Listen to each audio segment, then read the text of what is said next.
Welcome everybody to episode, I'm guessing 11, but it is episode 11A and B because this is our first double feature and it's all down to Sandy. So today we're going to have one and I'm going to let actually Sandy go for it. What have we got on the cards? Because they're both your pick. So our first, I guess our short to begin our double feature today is Dinner for One. Now, I enjoy this film. I'm going to bring up my little notes here in just a second. It's a good old short. Let's say that it's the matinee. We having I suppose it's like one of those like old B movies that are for the main feature. So we have Dinner for One as our matinee. Like I suppose. I like that. I like that. So here's why I picked this. Again, this is another.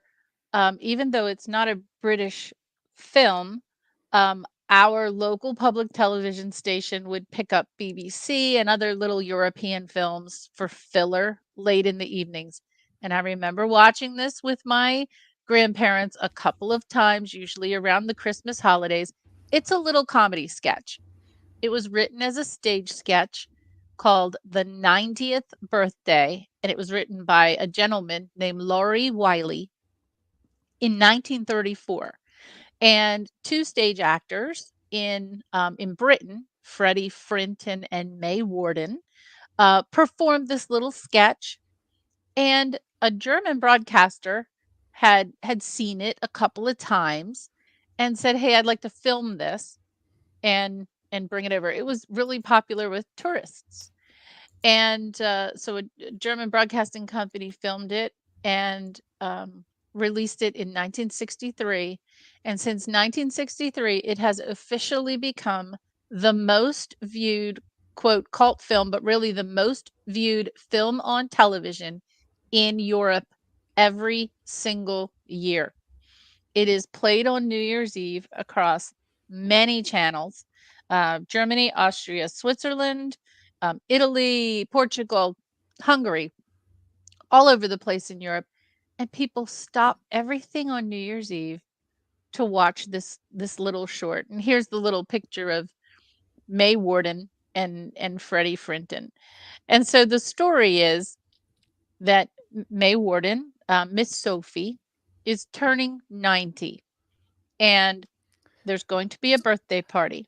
Sorry, can I just ask, is it in the US, is it like, except for where you are, is it 8J? Because you've not seen it, did you, before? No, I've never heard of it. No, so that, was it like a public television only, and you just happened to get like nostalgia for it, or yeah. I mean, for me, that's why it's nostalgia. It so is like not I don't know, here. like, and I'm going to bring up what Abe just said here because that is what we do in the UK. Because this is not it's English actors, but in Britain, it's the Snowman. Everybody watches the Snowman. Is that a thing? Do you know what the Snowman is?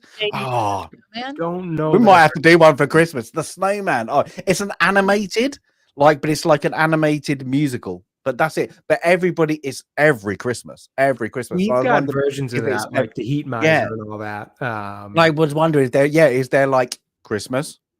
But you know, like them standard ones, like the Snowman is about Christmas. Now this one's like thing because it's got a kind of festive theme, but I wouldn't call it Christmassy.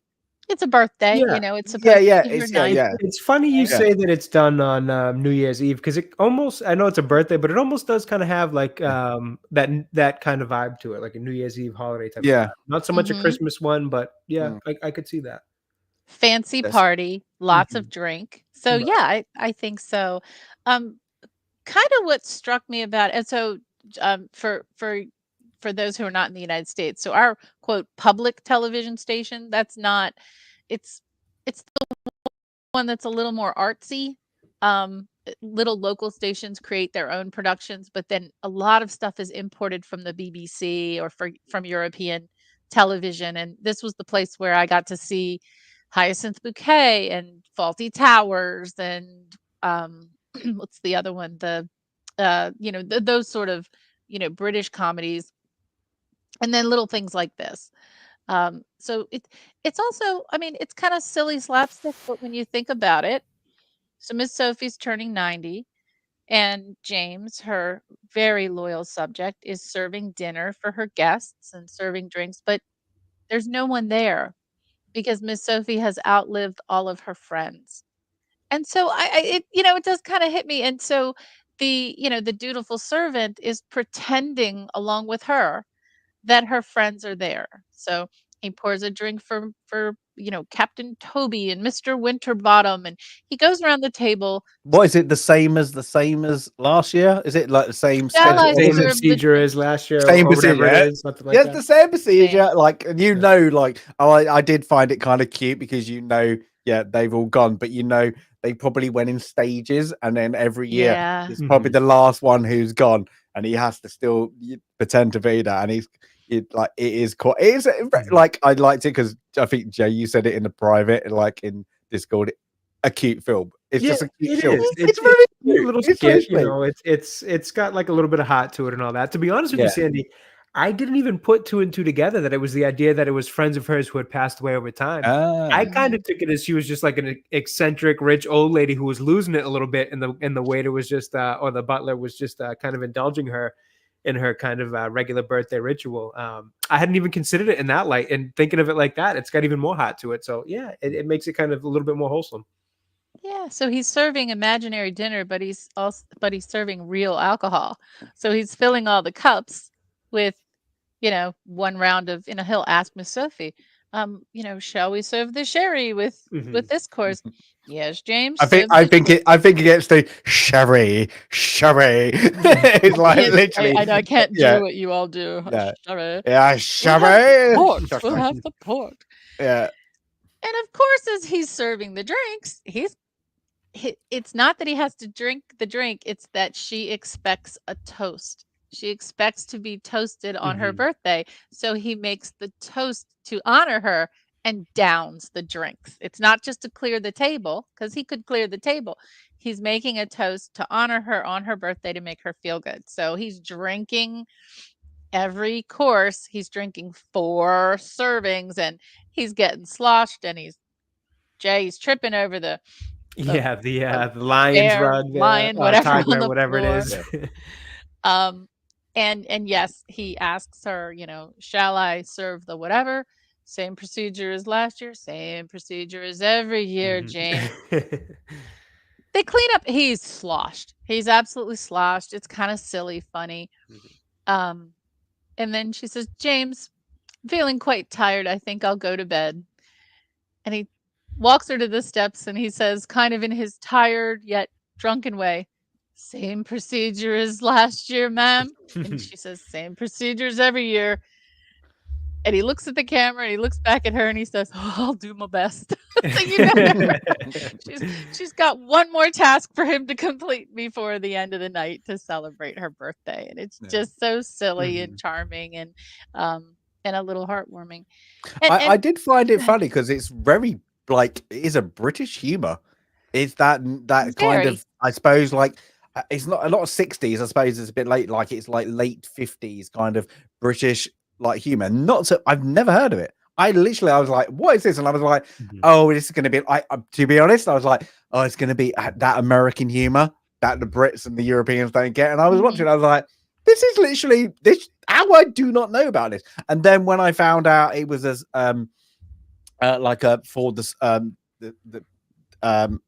a play.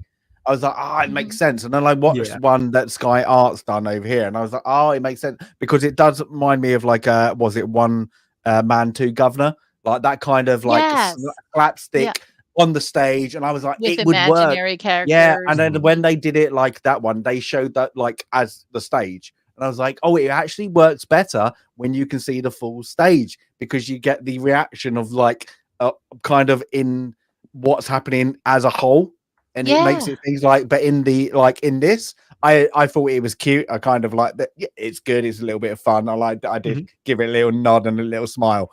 But I was like, I can see where this would really play out really well in a play, in a like like that kind of old like having the theatre and it what's going on because it would be very very funny to see like that bumbling along, and especially when he kept on hitting the I say lion or tiger's head. He's like, and then he goes back and then he knows it's there, but he still does it.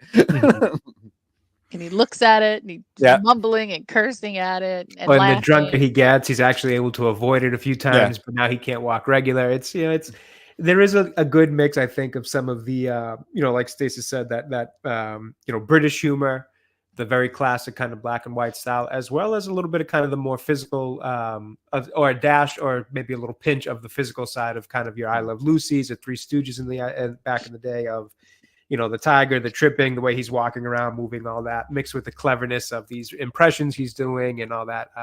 It's a nice blend of just kind of back in the day black and white comedy. I really enjoyed it. I thought it was nice, a nice little cute, heartwarming.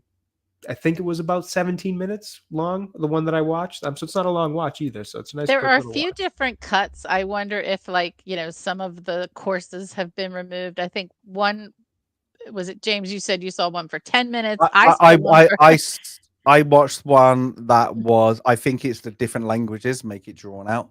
Okay. So I watched the full German one, and that was around about 19 minutes. The English one was much shorter. And I was like, I wonder it's how the delivery in different languages, because there were so many different, like this has been like with the actors, they did it in different languages. And I was like, and then and then I watched something like all the different languages has been interpreted in. And I was like, what? And I'm more shocked about that, of like how many, like it's literally, there is so much of it. I'm like, you don't get that. So it's very rare, but like, I think the maximum I saw was like 22, 25 minutes must have been. And I was just like, just to see how the dialogue passed over to it. But yeah, it's the same. It is, like it can be short and it can be fast enough, but the funniness and the slapstick comedy, I suppose you want to call it, is literally there. I think as a kid, maybe I probably thought it was longer because as a kid, you don't have that quite that sense of timing. I will say one thing I need to look up, and I'm sure there's no connection whatsoever, but it did make me think just the slightest bit about one of my all-time favorite films, Sunset Boulevard. So and it's on the Wheel of Film because I put it there, but not to give it away because it's a fantastic mystery. But one of the characters in Sunset Boulevard, is a devoted servant who does crazy things for Norma Desmond, who's, kind of lost her mind. It's not giving anything away to say that, and still living in her younger days. And the devoted servant, who's perfectly, sane, goes along with her and just goes along with her every whim. I won't say any more. See, that's what I thought this was. Your interpretation of it, I actually like a lot better. Yeah, I'm sure there was no inspiration, but to find out that this was actually performed in 1934, made me think, wow, that goes way back. That really goes way back. So thank you both for indulging me, and I hope those who are watching will give it a try. Well, no, they could have watched it and then come back to the chat and then knew what we was on about. And then 17 minutes. And I love this because this was Sandy's curveball to me. This was because I am a movie geek, and everything Sandy and Jay put on, it was Yeah, everything You've I already watched, seen and this everything. would have I've been the seen only it, one, right? and this was the only one I hadn't seen, so it was interesting for me to watch. But I was, even when I was like, Sandy, are you sure this is a short? And she was like, yes, this is it. I just wanted to see if you were paying attention. I love that as well. No, I was paying attention, but yeah, this was the actually out of our wheel of fortune, our wheel of fame, what we bow down to every thing. This was the only one on there I hadn't seen, so it was good for me. I was like, oh, but it took me back as well to watch, like, you know, some old remind me of some old black and white British comedy. I was like, oh, that's brilliant. So yeah, it did make me smile. Yeah. And so I would I recommend it? I would recommend it. I must say that because it's like it's just a bit of fun. It's just a little bit of quirky, little bit of fun. And you could see, like, I don't know why, if it was this popular as you're saying, they didn't make it into kind of like a, like them two, like in a, like that kind of 40 Towers kind of feel. Yes. That kind of British kind of, like, in one home, he's the I suppose butler of this old lady who's a bit eccentric. I mean, like, she's got these ideas, and he's the main kind of character kind of around it. So I'm very surprised it didn't get picked up for that kind of inspiration to do that kind of thing. Maybe there is one out there, but I've never kind of got that kind of that feel of like one-on-one. It would have been a good idea to do that kind of upstairs downstairs, but just that one thing, it would have been quite amusing. But yeah, highly recommended. If nobody's seen it, it gave me a smile, and I think that's what those kind of things should do. No, I'd agree. You know, it's a skit. You know, you could liken it to any good comedy skit you've seen in the past. It's worth watching. How you rate it, I don't know, but it was worth watching. It's a nice, cute little thing. It's got some heart to it, and yeah, it's a quick watch. Check it out. Yeah. Well, good. And I recommend it, just, you know, family viewing, you know, find it and appreciate it for what it is. So from that, Sandy went, and you named it. You called it. You called it, Sandy. I called it. And so the next one, James this put is a like short up of me calling it. The proof is out there. So also, this, if you went for a matinee or you went for your B movie to your A movies, these films do not fit. They do not fit. But it is as you said, it is the season for horror to scare. And then we go into Sandy's pick, and I like it. But Sandy, you have to tell us about what is literally so far away from Dinner for One. It is Event Horizon. So why did you put this on? And literally, I think we're going to have some, me and Jay are going to probably sit back for a bit because we've got some talking, but yeah, it's going to be good. Before Sandy says why she put this one on the list, can I take a guess as to why it's on the list? Sam Neill.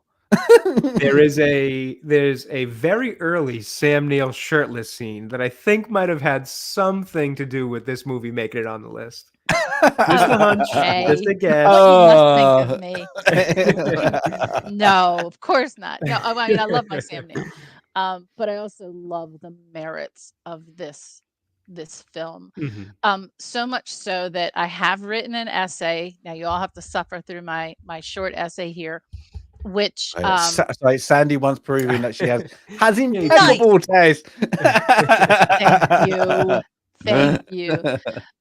So my essay, I do write essays, and this one is going to go to Robert Meyer Burnett. At some point, I'm going to clean it up a little bit and send it off to him, because he calls for letters, and this is going to be one of them. So just indulge me. I'll just read this off, and then we'll chat. The theme of single-minded determination or obsession is such a human trait, and one that a careful writer can build into compelling characters and interesting stories.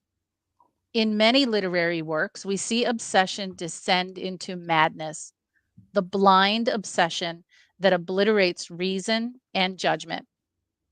This trait inhabits Captain Ahab in Moby Dick, Quint in Jaws, you knew I was going there, Khan in Star Trek, The Wrath of Khan, and here Dr. William Weir in Event Horizon.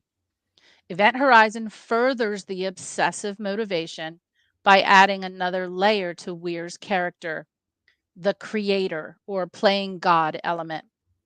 Dr. Frankenstein and John Hammond in Jurassic Park are just two of many literary examples of men playing God to manifest creatures they cannot control.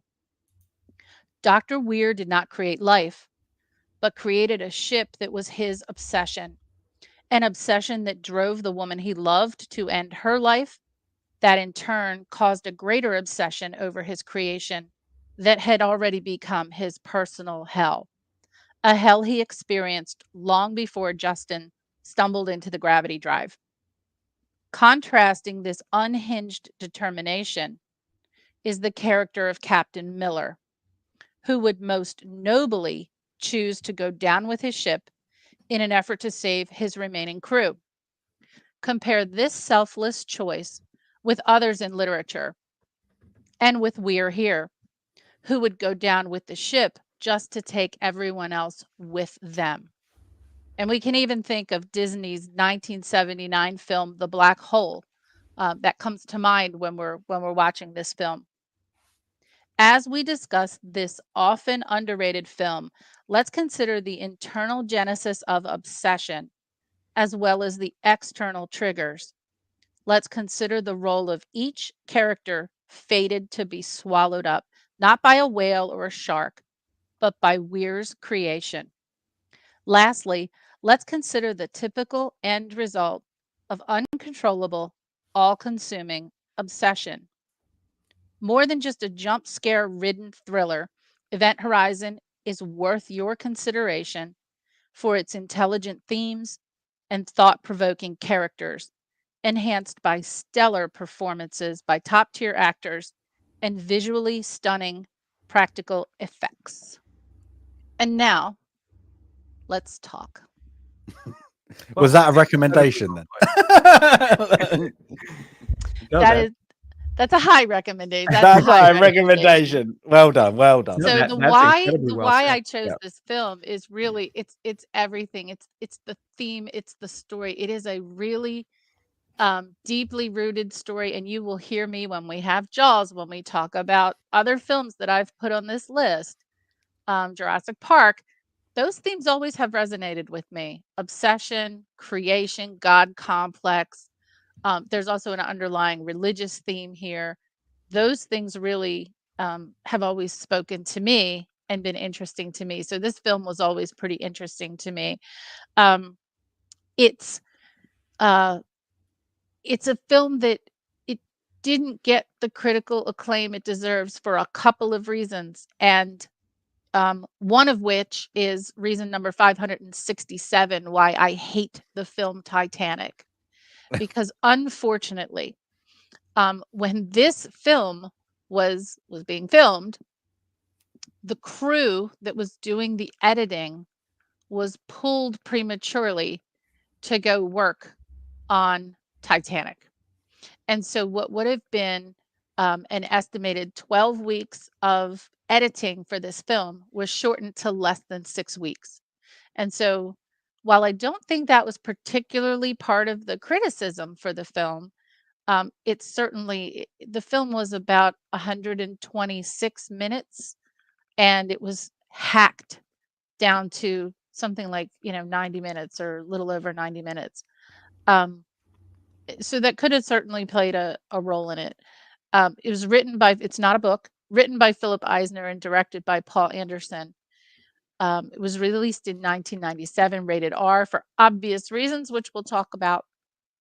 Starring Sam Neill, Laurence Fishburne, Kathleen Quinlan, Jason Isaacs, Sean Pertwee. Every performance I think here just nails it. And in addition to the the editing being rushed, when the film was released on DVD, there was kind of a resurgence, and maybe people were looking at it for the first time and said, "This is a really good story. Let's have a director's cut." And very quickly, the owners discovered that the footage was not preserved correctly, and it was pretty much destroyed. So there is no extended cut available because there is no footage. It's gone. So that probably also plays a little more into its cult status.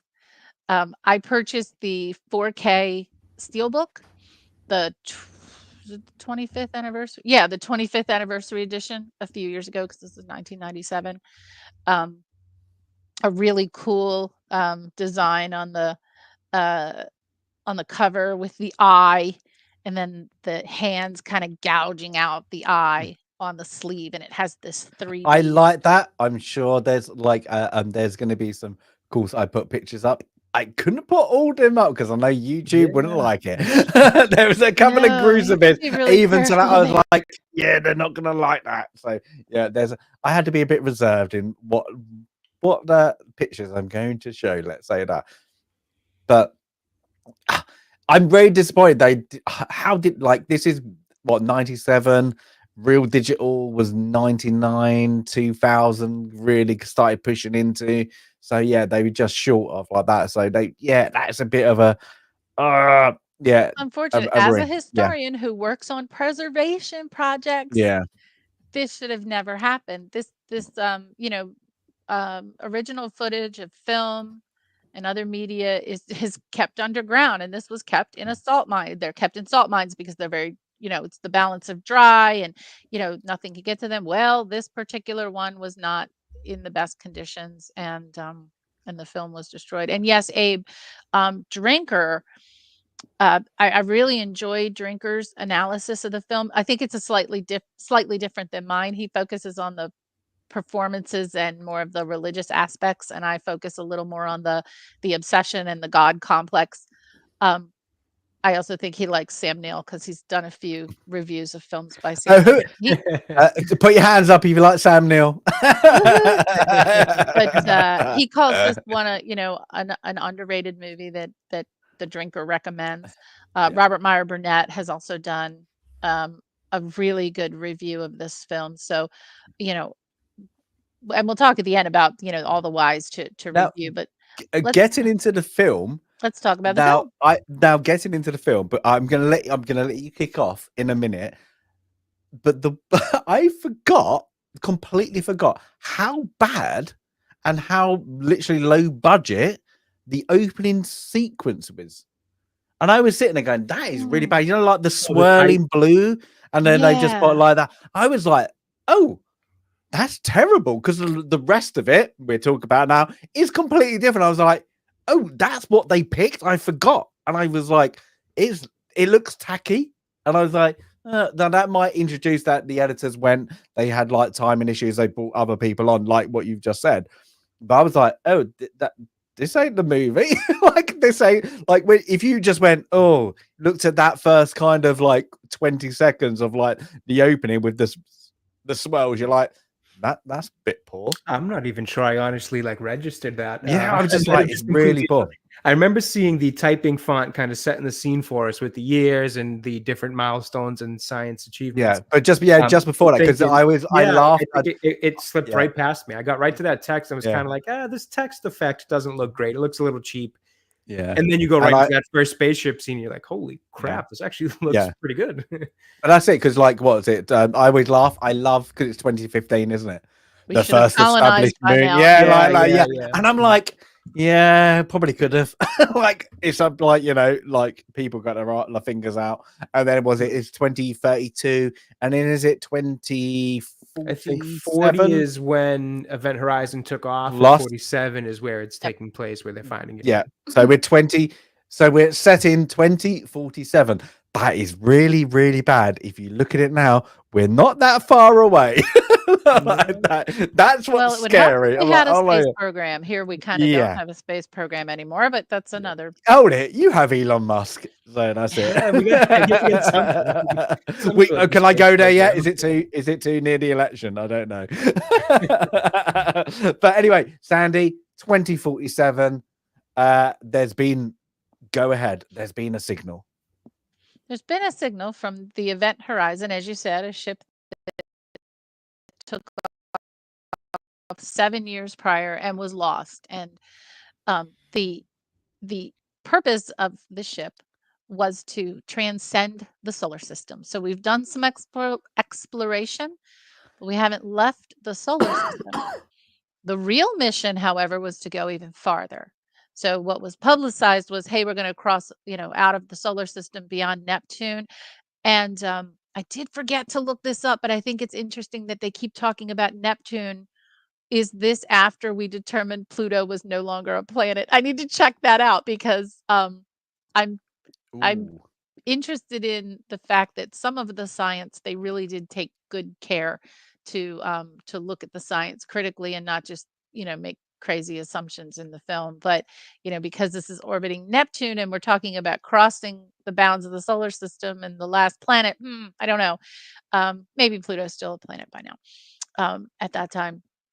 But a signal had been received that the event horizon was in a low orbit, descending orbit, or a deteriorating orbit around Neptune, and a recovery ship was being sent, the Lewis and Clark. So Lewis and Clark, named after the explorers in 1803 who crossed the United States and reached the west coast of the continental United States, thereby establishing what Americans would then call their manifest destiny to go coast to coast from Atlantic to Pacific.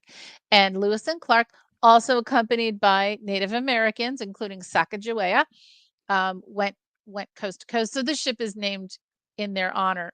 Not Lois and Clark. Not Lois and Clark. Lewis and Clark. So the crew has been joined. We find out pretty soon, pretty early, that the crew has been joined by someone who's not a member of the crew.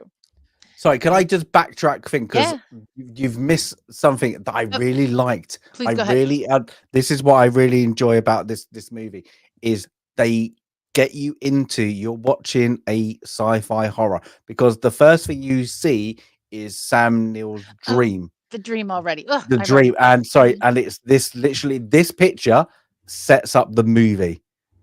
Is literally that, like, you see there's that, and he awakes, doesn't he?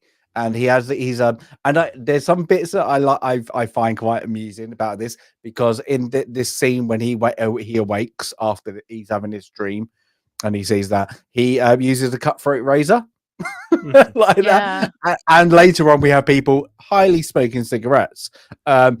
But I find out, but I like this scene because nothing is said.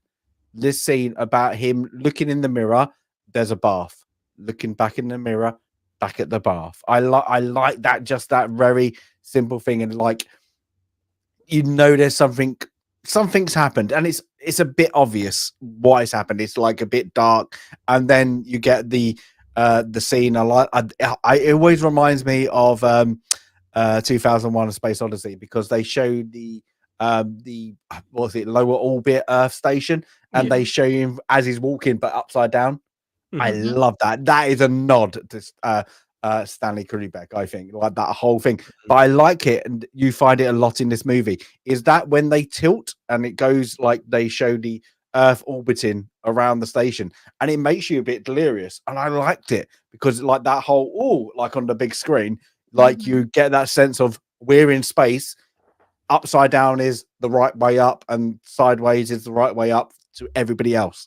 And I liked it. So yeah, and then we get the ship, and then we get like, but I love that opening scene, because you're getting set up to, it's sci-fi, not as we know it. Because as soon as you see that ship, it is very like, not like what Alien. It feels like, you're watching that Alien kind of. It's got that, like you see in 2001 an Alien, you got that thing, but you realize straight away, it's not that kind of movie. And I like that because it goes boom, this is going to be in your head, this is going to literally, and I like it, like we even like that, how they, like, as you said, like the editors, if they did that, or the director went, no, we need to make everybody go, that's a bit weird, like that, like it makes your head just go, like as soon as you see something, it messes with your head, like the visual aspect of it. I thought it was very cleverly done. Like, so anyway, sorry, Sandy. Sorry. No. It is, and I shouldn't have skipped over that, because also when he leans over, you're looking into his eye like the black hole or the singularity, as they will call it, and then he looks over at the pictures of his wife taped to the side of his bed. So you kind of know what's going on, and even when he's looking at the razor when he's shaving, you get that feeling that he's thinking, I can just do it now. I can just take care of it. Just takes 2 seconds, right now, and be done. But the Galadorn, I know Neil deGrasse Tyson, the whole Pluto situation. I have to tell. I'm not going to tell the story now about what my kid thought when they didn't. Okay, now I have to say it. My oldest daughter was in early grade school when Pluto was renamed a minor planet from a planet, and she came home and said, Pluto's not a planet anymore. And I said, oh, interesting. And she said, yeah, so what'd they do, blow it up? Okay, so she thinks it's not a planet anymore because it doesn't exist anymore. So I have to remind her of that. Then they found so many dead planets within the asteroid belt outside that are larger than Pluto. Yeah, exactly. Like outside Mars. So it's like, I can't remember all the names of them, but like they've named them all. But like they're just they're still planetary systems. They're just dead. So it's just like, what can you class as one? But like, what Pluto is more ice and liquid and like that. So it's gas. So it's like, I think valid point, Galadorn. Valid point. There we go. Valid point. So we're back to the Lewis and Clark, and you very, very quickly learn about these characters. And this is a good writer and fantastic cinematography and even the costumes, the demeanor, the characteristics of each you know who they are incredibly quickly. You know who the Joker is. You know who the overly serious characters are.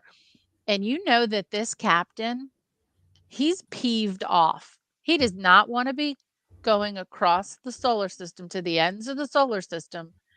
Not just because he doesn't want to put his crew at risk, which you'll find is just so important to him, but also they've earned time off. And there's, one particular character who really needed to spend time with her child. And, now she's going to be off on this mission. And so he's not thrilled at the mission. And he's also not thrilled that now he has a guest on board. We find out that, Dr. Weir, played by Sam Neill, designed the event horizon. It's not until a little bit later that we learn that there was a distress signal, and we get the breakdown of the distress signal. But I think in this scene, I mean, what do you both think? Like, just the characters, I don't think anyone is surplus. I think I do think the only thing, and this is going to be like my military brain, I couldn't, because they have captain and loads of lieutenants or lieutenants, as you guys say. I couldn't work out if it was a captain, NASA captain, or it was a military ship, because they all were given, they all had military markings. So I was expecting, I didn't realize it until I haven't watched it for a while. I was like, are they actually supposed to be military? But apart from that, I kind of got that they're all really pissed off, and it was only like Lieutenant Peters, who was kind of sympathetic to Weir, Dr. Weir, that he was on, because Captain Miller, Laurence Fishburne, literally blanked him. He's like, we haven't got time. No. We've got 10 minutes. We're going into the drive. Yeah, and he's like, yeah. And then it was only Peters who was kind of saying, is it your first time kind of going into the what's a kind of liquid thing? I can't remember what they call it. Off the top of my head, I mean, they call it something. Stasis. I think it's called stasis. It's called stasis. There you go. Yay! There you go. But so I was like, so I was like, oh, hold it. But the only thing I kind of missed out is it supposed to be military, or is it supposed to be civil, things like that? I took it as some division of the military. It the way they functioned as a kind of a unit in terms of Laurence Fishburne and his crew. It just seemed too military based. I figured, but that's what I say. That's what I think, because they all are bum. Because even what's his even the way sorry, go ahead. Sorry. No, the even Smith, who's the driver, I suppose you're the pilot or whatever. Yep. He's British. Like every knows him from other things. He's even been Alfred in a thing, but yes, like Gotham, Gotham, so he is he's British. So I was like, oh, why is he there? And it kind of thinks, but like, that's the only. It's gonna be something. I'm because assuming he was still like they were still like he didn't have a Union flag on, so I was like, okay. There was no identifiable flags. No. There's probably a situation in the future. Maybe it's like a one world maybe. type of thing and all that. Are you saying the United States has taken over the world? I don't know. Well, at least by 1947. But it's a multinational. I took it as a multinational as well. So would I could you get that in other ones where they have like you would have like your Chinese, your like Union, you have like that South African, United States flags, but this one didn't. All you got was very prominent was the United States flags on everyone. So I was like, okay, that seems more a military aspect of it because they have not just that, they have their insignias. So that's the only thing. But I do like it, as you say, the setup is you got it straight away. The dynamic, respect, do what you want, respect me, but I let you do it if you do your job. Yep. So everyone is in their stasis tubes or tanks so that they can make it to Neptune in 56 days or so many days. However, I guess it's pretty soon into the trip. Dr. Weir wakes up in his tube and is able to, I guess, kind of, not punch his way out, but, kind of figure his way out. Everyone else is still in stasis. He's walking around the ship, dripping. Something's gone terribly wrong. He gets to the bridge and there's a woman sitting in the pilot's chair, and she turns around and her eyes are closed. Then she opens her eyes and her eyes are gone. And I think right away, even if you hadn't looked at the photos very closely next to his bed, you know that this is his wife. And you know that she's gone. She's no longer with us. And then you realize this is a dream. So he's okay. He's not been, he's not awoken early from the stasis tube that he was in. But then you go back to the stasis tube and he is awake without the oxygen mask on him, and he's banging on the window. But then you realize that the other crew members have already successfully come out of stasis and he was just the last one, and he's okay. And the other crew members kind of help him get up and get around. But you're realizing he's already going through, this is the second time now that he's had some sort of a tortured dream. And this one, about his wife. And so you're realizing this is going to continue, and this will continue to be on his mind. You don't yet know what the relationship is of this dream. But I like that because it shows within the first 10 minutes of as you say, he's got the trauma. He's literally he's living nightmare. Even though this isn't the nightmare later, he's reliving the day. Even when he's shaving, you're seeing this, like, it's kind of like, I suppose, and most people have had it.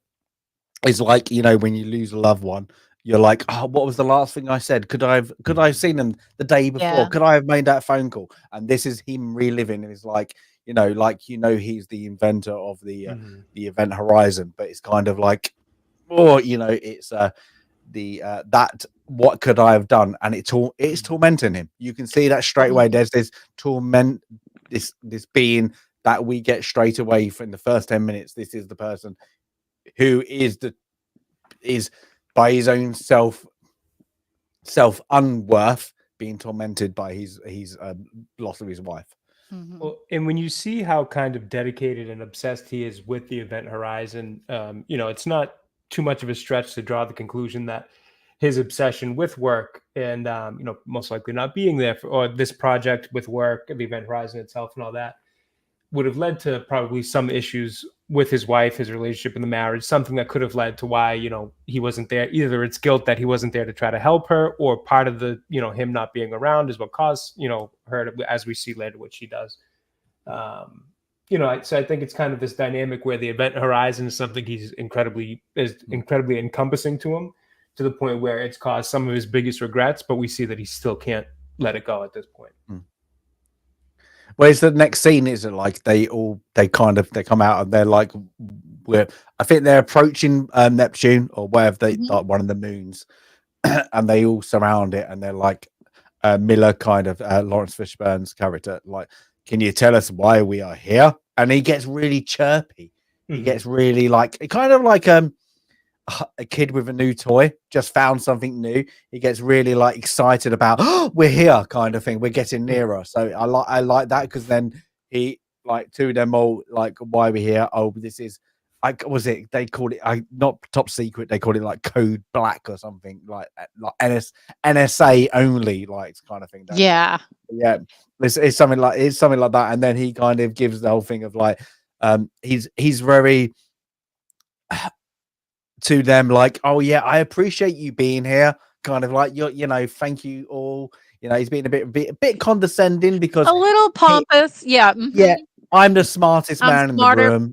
Yep. Yeah, and you're here. You're my driver. You are taking me on this journey to but why? And then he introduces the thing and he does it in such a drawn out way of like, we heard a signal. This signal, like a transmission, has been identified, and they're all like, can you just tell us? And it's like the event horizon. Then like I think it is Smith and DJ just like, fuck off. Like, yeah, we've had enough. Why are you brought out? It's like, because they've been told through the media that the event horizon that you say was this to go through the bounds of our solar system exploded. That was the what is it, like something happened, whatever, blah blah blah. But then he kind of has to now say it is a faster than light drive, but I I find out, because when he goes like the next bit is like, when he explains it, this is like the scientist into him, speaking to, and he goes, even in layman's terms. I love it, because it's like, even as the viewer, you're like, what the flipping heck is he talking about? And I like this. But I would love to know if that, like, what he was, some real like nerdy scientist out there, is what he's talking about was like like what they call it, like a physicist like term of like a black hole or something like. Is it actually real? Because he waffled on, and I'm like, yeah, I like what you're saying. I got a clue what you're talking about, and I like it, because then they go, do you speak English? So it's great. Well, this demonstration that he's about to do has been replicated in other films, and even this is rooted in one of the ideas of science. And so he asks the crew, he really dumbs it down. He's quite, as you said, condescending. He said, what's the shortest distance between 2 points? And of course someone says a straight line, and he says, baby bear, no. Yes, stop it. And he says no, and he grabs a girly picture off the wall and he pokes 2 holes in opposite ends of the paper, and he says, what's the shortest distance between these 2 points? It's not a straight line. What if you could bend the 2 points to meet each other? It's the shortest distance is no distance. Zero. And then he pokes the pencil through it. That has been used in other films. It's been used in science class. And someone says, well, what about the theory of relativity? And he says, well, we've only been in our solar system. And I think this is when he uses the term our universe. Now, this is the difference. This is where they're learning, oh, this wasn't just supposed to transcend the universe. This thing could have gone a lot farther beyond what any of us can even imagine, is way, way out there. And, it's through space and time. And so the question is, well, where did it go? We don't know. We don't know where it went. but it's back. And the conversation then, everyone's a little quiet then. Either, maybe they understand a little bit from the demonstration. Maybe they all think he's absolutely crazy, but now they know this is a little more serious than the rescue trip that they thought they were in. Miller also, you see here, I think it's in this scene at some point, he mentions to Peters, he actually apologizes to her for pulling her into this mission and says, I know you had some well-deserved time with your family. I'm really sorry. There was nothing I could do. I tried. So you're continuing to see that he's a stern, solid, no nonsense captain, but he cares about his crew. Yeah. Well, I think they say, don't they? He says one point, like, when the call comes, we're the people who get that, we're the people that have to go. We're that team. Mm-hmm. So I think that things, and like, yeah, it's not just him. Like, they all are pissed off because that's why I thought it was military, because they are all getting R&R, and then they've been denied it, and now they're in literally the furthest point. And there's a point, I think Miller says, goes, the last time we did a search and rescue mission, we lost both ships. So he's wary of, like, he's been sent there and literally he hasn't been told of what's going on, and the only person who kind of has a kind of knowledge is a bit up his own arse, like is like Dr. B. He is, I'm the better man. You're just, like I said, like, you're the bus drivers, like there. I like, if there was a way I could get here by myself, I could do. And I like that dynamic straight away. You have like Miller, he cares about his crew, but he's pissed off blatantly for himself, but he's pissed off for the crew, and he's not getting told the directive from his superiors. He's getting it from this, I suppose you call it, like, Sam Neill's character at the start. He's a bit of a weasel. He's a bit of a little bit like that. So yeah. A bit pompous. And he is very pompous, but you have, I guess other characters you could, who aren't going to listen to the practical people because they think they're smarter. They're book smart, but they're not street smart. They're not practical smart. No common sense. Same thing in Jurassic Park. You've got Dr. Grant, Sam Neill, played by Sam Neill, telling John Hammond, you can't do this. You can't do this. He's like, I've already done it. Look, yay, it's a park. Oh, they're fine. We're controlling them. We control them through this thing. And all the people with the common sense know better. But you're not going to say why. That you didn't stop. Was it you didn't stop to think? You didn't stop to ask, should you? Why is it? You should did, you? That's it. Yeah, but you didn't stop to ask, should you? Yeah. And they get blinded. These characters that have this playing God. I've created something. Once they cross over into that creationist, I'm God. You can't tell me what to do. Look what I've done. Look what I've done. I've bent space and time. I've created the gravity drive. I can bend space and time.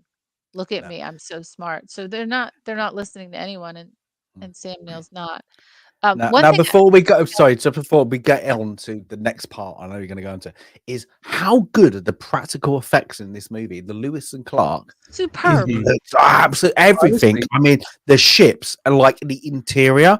Like I was like, it's been a while since I watched this. I do like this movie, and I was like, every time I'm like, oh, how good is that? Literally, they've taken their time, and yet you could they promise like even with the shutters on the kind of the beds like that. Yeah, it does look very alien kind of. I'm going to give that, like, it does get that vibe, but I like it because it's a working ship. It feels like a working ship. They've got everything right, and it just feels like whoever designed it, that is brilliant. Like, because they took their time to make every little bit, like, even like you say, like the dirty posters and like the pictures on the wall. That, like, there's a bit where they go by, and it's literally the DJ's one, and he's got like it's all a bit dirty, but he's the engineer, he's the worker. So around his ones, it's a bit dirtier. I like that, just that little bits of like, parts that you make you go, I'm watching a live ship, not clean. It's worked on. It's been done. It's blatantly a back-to-back drive. They've gone out onto a mission. They've come back and they've gone out straight away. So it's not been spruced up, like made to look pretty. It's literally there for a job, and I like it. I like it. Before we meet the event horizon. And I would also point out the CGI in the movie visually looks great. The space shots, the space stations, ships, planets, everything. Visually, between practical and CGI, it's one of those perfect blend type of movies. For 97, I was like, I was like, right? The way especially because I think this is the first time I probably watched it on my big, you know, like as we like screen, and I was like, you know what, there is like some quirkiness, but it never took me out. Because it like there's bits of like we're going into later 3D floating stuff. I think was where they would. It wasn't awful, but it would, you notice like, okay, that's some of the weaker points, but the like otherwise the, kind of the liquid balls that would be like floating at you, kind of almost for the 3D effect. Some of those would be like, oh, okay, I can see where that's 97, but some of the overall like space shots and stuff like that, I'm like, wow, this looks really, really good. I think so too. 100%. And one thing that I also noticed is the Lewis and Clark kind of, if you look at the lighting, you know, whether it's filters or lights, everything has kind of a blue or white hue to it. And everything in the event horizon has a red hue to it. So yeah, obviously you have to know which ship you're on, because we're, you know, as we're kind of going back and forth between the ships during the next sections of the film. But I think that was also, and even the very first shot you showed, James, of Dr. Weir kind of floating, and there's that cross window, you know, kind of looks crucifixion like. That's blue. Later, you're going to see the same thing, and it's going to have a red filter over it. So, yeah, I think and it's not stupid symbolism. You know, sometimes when a movie tries to blend a lot of themes, because here you've got the obsession, you've got the God complex, and you've got the religious kind of thread that weaves through there. Sometimes they overdo the symbolism and it's in your face, and I can't, you know, to me, that's not intelligent. Here, I think it's done relatively subtly.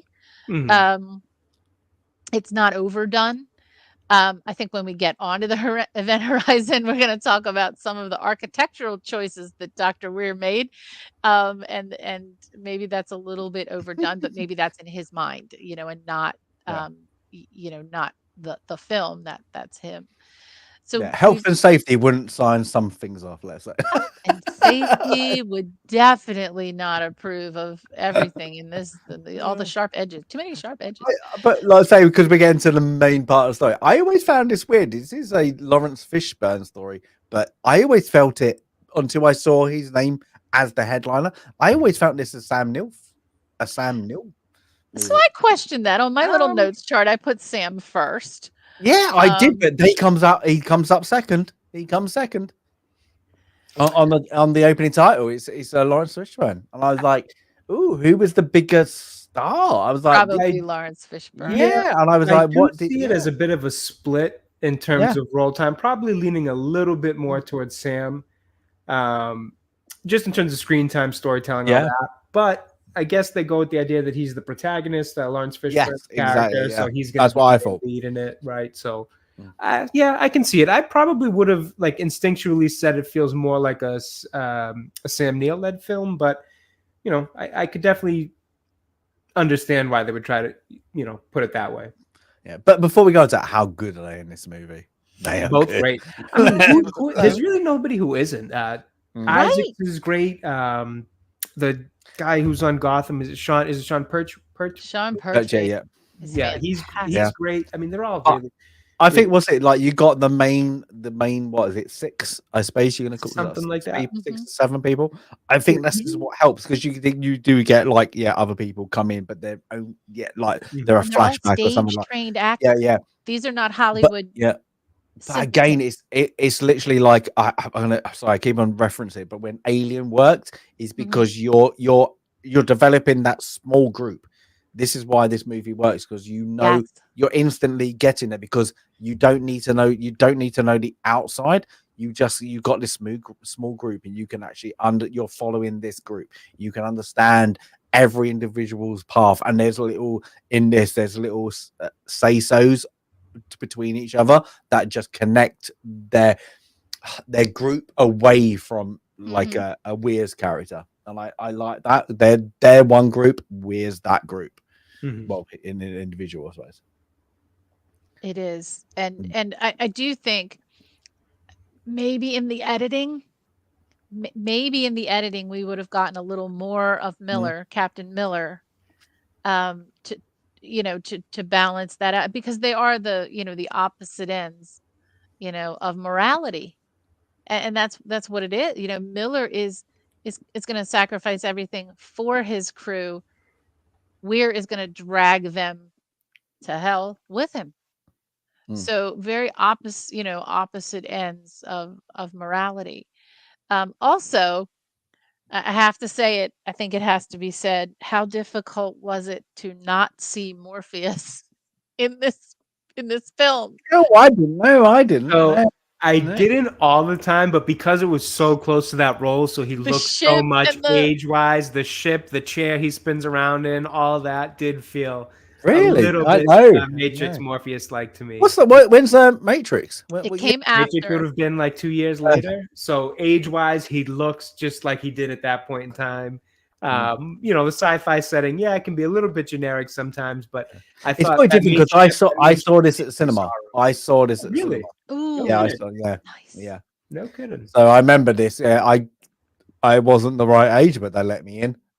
So yeah, I remember this at the cinema, and then I didn't see Matrix at the cinema until later. Until my mates went, "You've got to go and see this," and it was like that. So that's probably I don't see that. Yeah, that break. Not to sidetrack, but did Matrix make our list? Yes, it's on. Oh, I put it on there, right? I did. It's one of my top. I was gonna say it's gotta be, right? All right. Cool. Okay, people, remember that they both called Matrix, so we're probably gonna get a Matrix. No, it's So just in my head, I had, again, because of the ship, the Nebuchadnezzar, so I had a little bit of Morpheus in my brain there. No, I could see it. But I had never did. Yeah.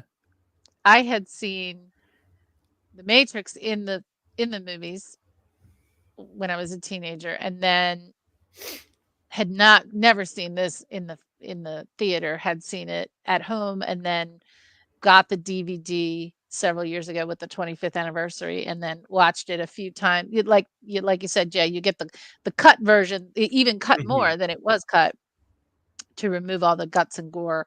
But I highly recommend the 4K Steelbook anniversary edition. I've not looked at any special features. I haven't. I generally don't have time, but I do like the cut, and it looks fantastic, even on a television screen. So we're approaching Neptune, and we're approaching Neptune. We're also approaching the event horizon, and we're really close, hundreds of meters away, but can't see the ship. And 1,500 meters, sir. 1,500 meters. Tension of, okay, hurry up, slow down. We're gonna hit it, but we can't see it. It's not there. And then I'm sure, James, this was amazing in the theater when the clouds finally part and you see event horizon. So how did it look? I'm gonna say, that is exactly. This is. I always found this, and I saw it when I saw this again. It is very carbon copy of Alien. This is like when they it literally is a carbon copy, but I like it because when you get that, you can't see anything, but it's like the back and forth, and literally that. It's great because it's so like heavy sounded. I remember in the cinema, and it's like that. And then the best thing is when you see the size difference of the ships, and he pulls out and he's like, and he just goes like back thrusters, doesn't he? Because he's like 900 meters away. What in space? That is literally millimeters, I suppose. Yeah. In real, like you think about real time at the fast. So they blast back. The reverse thrusters. Reverse thruster a couple of times, but that size difference, and I like it because that's the real time you see I'm saying, but the event horizon is not a great picture here of that, but like the event horizon and the ship difference, you can just see on that poster, like the size difference. This is like a thumb, like literally, like they. I don't know even half the shot size. They're like 1/100th of a size of the event horizon. This ship is thing, and then you see Sam Neill's smile. It's like, we found her. His face, right? He's so proud. This is pride. This is he's so excited in that scene when he, he jumps up to the, to the bridge or to the window, and just like, there she is. There she is. There are these YouTube, I'm sure you've all seen the YouTube videos that compare the relative size of different spaceships. I haven't watched it in a while. I need to see where the Event Horizon ranks. I'm sure it's in one of those videos, that shows, let's compare, a space shuttle to the Star Trek Enterprise to the Battlestar Galactica to the Event Horizon has to be on there. So we need to do that. But speaking of ships, now, does anybody think that, so there's different interpretations of the inspiration for the ship. And even in Drinker's video, he mentions that it looks like a cross. So the religious theme there. Is anybody getting a bird of prey? Yeah. Yes. It's a bird of prey. It's literally a bird of prey. It's a bird of prey. Literally, if you took off that middle section and then just stuck it's a bird of prey. Come on, it's a bird of prey. I'm just checking, just making sure everybody's seeing what I'm seeing. Okay. It is. There's a nice little nod there to Star Trek. So, but I like this movie because there are so much nods. There are like a few, like as we go on, there are certain. I see where you were going. I can understand where the writers got their inspiration from because they were our geeks. They were watching what we were watching, like back like all like not just the A movies, they watching the B movies. There's subtle hints of all these kind of things, like from 80s movies, horror to like 70s sci-fi. It's brilliant. I like it. I particularly like the where we're going, you won't need eyes. It was a good one. It's a little on the nose. So I do want to just make a comment, since this is the scene where we see we see the name of the ship on the ship, Event Horizon. And I want to share the definition of Event Horizon. It's the theoretical boundary around a black hole beyond which no light or other radiation can escape. That's the scientific definition. And then in common parlance, Event Horizon means the point of no return. You've gone past this mark and you can't get out, you can't turn back, you're being sucked in. There is no way back. So let's also think about Event Horizon in terms of Dr. Weir's descent into madness. Okay. Upon completing this ship, this is Sandy's theory, he has crossed the point of no return. Remember, he's not on the ship when it crosses over into that other universe. But he's experiencing it. He is part of the ship. The ship is part of him. He's crossed over. He's crossed over when he decided to devote his entire life, every minute of every day, to this invention, to the point of sacrificing. One might argue that he sacrificed not just his relationship with the woman he loved, but her life for this ship. A little bit of Thanos there. Did you do it? Yes. What did it cost? Everything. He's crossed the Event Horizon by completing the ship. And so that, that theme, that name, it's not just some casual name, and it's not just related to the black hole. It's related to descending into madness beyond the point of return. Well, that's the thing at this point, like when they dock, kind of, I suppose they're like that. He gets like angry when like it's the sensible thing to do. You're a civilian. You know the ship. Guide us by the communications, tell us where to go. And he's like, I need to be on that ship. This is my ship. Like, he gets kind of angry, doesn't he? And I think that's like, he's like, that's not a load bearing structure. It is now. Yeah. But yeah, it's like that whole, this is my ship. This is me. This is who I am. Without this, I am nothing.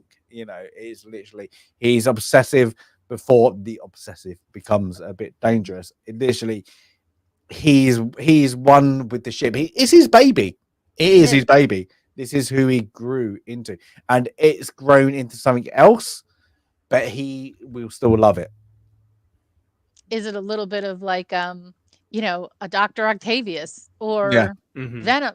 There's so many themes you can find here where the creator, again, that goes back to that God complex, the creator has now lost control of what they created, even beyond Jurassic Park, but Battlestar Galactica, the lore behind Battlestar Galactica in humans, presuming that they can create life through the Cylons who grow into a species of being that then creates, possibly in the later Battlestar, it doesn't go that deep in the earlier lore, but a species of being that has evolved past humans.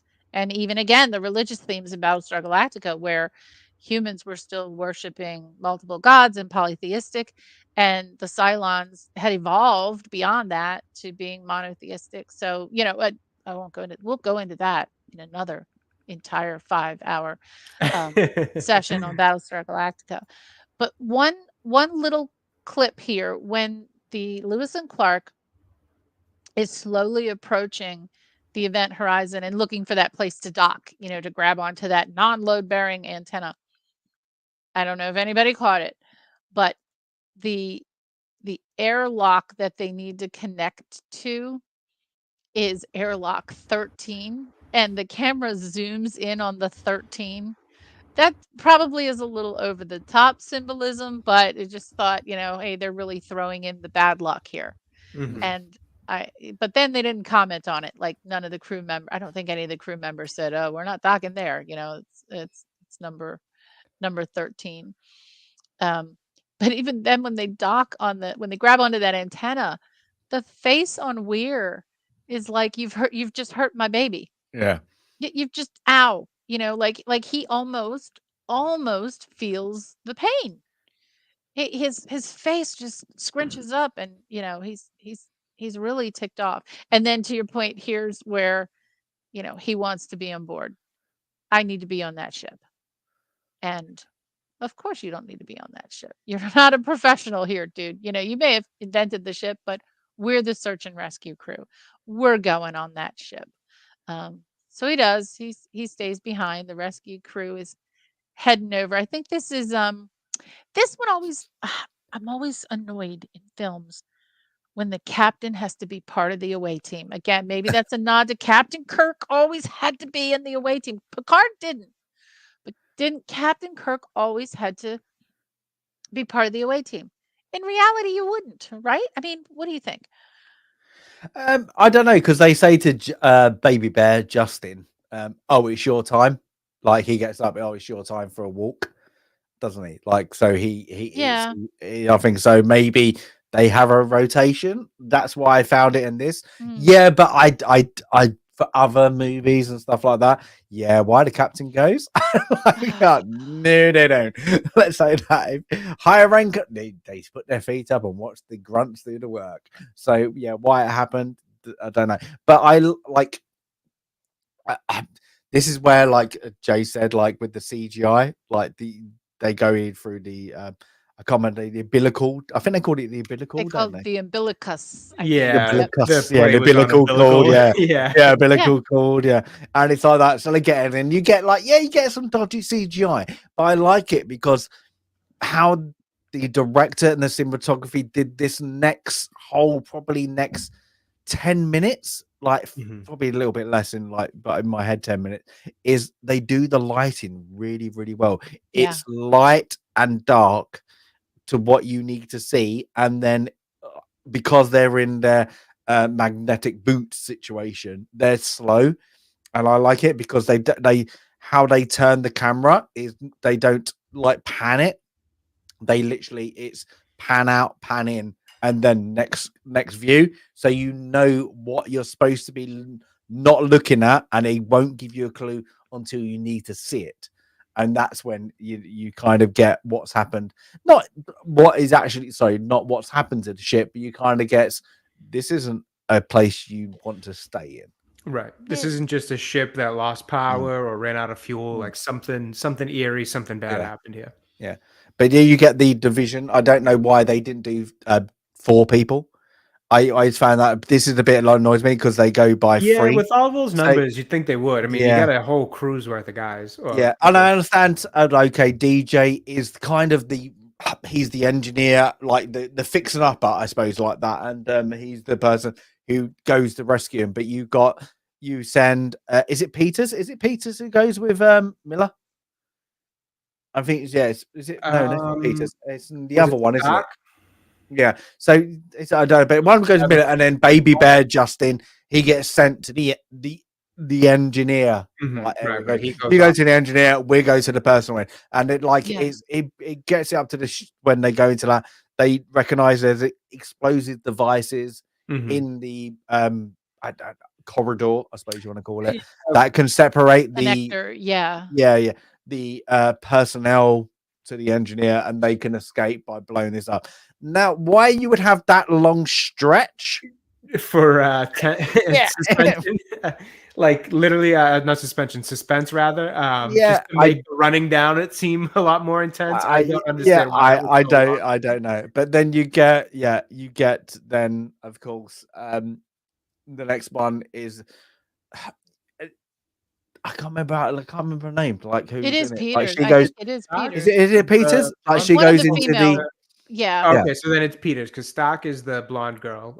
Peters. So it's Peters and But one more thing about that hallway, when they enter it, the way the lights come on, like doot, doot, doot, doot, doot, down the hallway as each successive light comes on, I think that was pretty cool. I think that well, I like this movie, and I will go about another scene later, but they make everything claustrophobic when it's not claustrophobic. I do. I like that. So that is. They also, just an aside thing of how they kind of use techniques to build suspense and kind of build what they're trying to get the audience to go through. The sound design of this movie is really good. From the silence that they use sometimes to just obviously sometimes they come out with a jump scare, but sometimes they don't, and it's just to really give you that idea of the pure silence that they'd be in on this abandoned ship, just to create more eeriness, all that kind of stuff.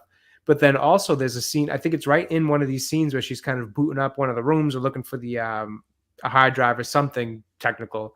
And there's this kind of whooshing light that's going on in the room where it's kind of coming on and fading out. And I actually watched this at my desk. So I had my big speaker here that's plugged into my computer, on the desk. So you could actually feel the intense vibration that they did with that sound to really give, which is something that you probably felt in theaters, maybe not when we're watching on my TVs. Luckily, I kind of had the speaker that was on the desk so I could feel it in my hands, which in theaters, that probably was such a cool effect. You're in this all black room, you're getting this encompassing feeling, and then you're getting that whooshing. I mean, the sound design is another nice technique that they use. It's that when the character doesn't see it, but as a viewer, you see it. Like I suppose you call it. I don't know the coves of like the room. I don't know what they're supposed to be like. They were part of the stasis booths or whatever. But like, there's just blood everywhere.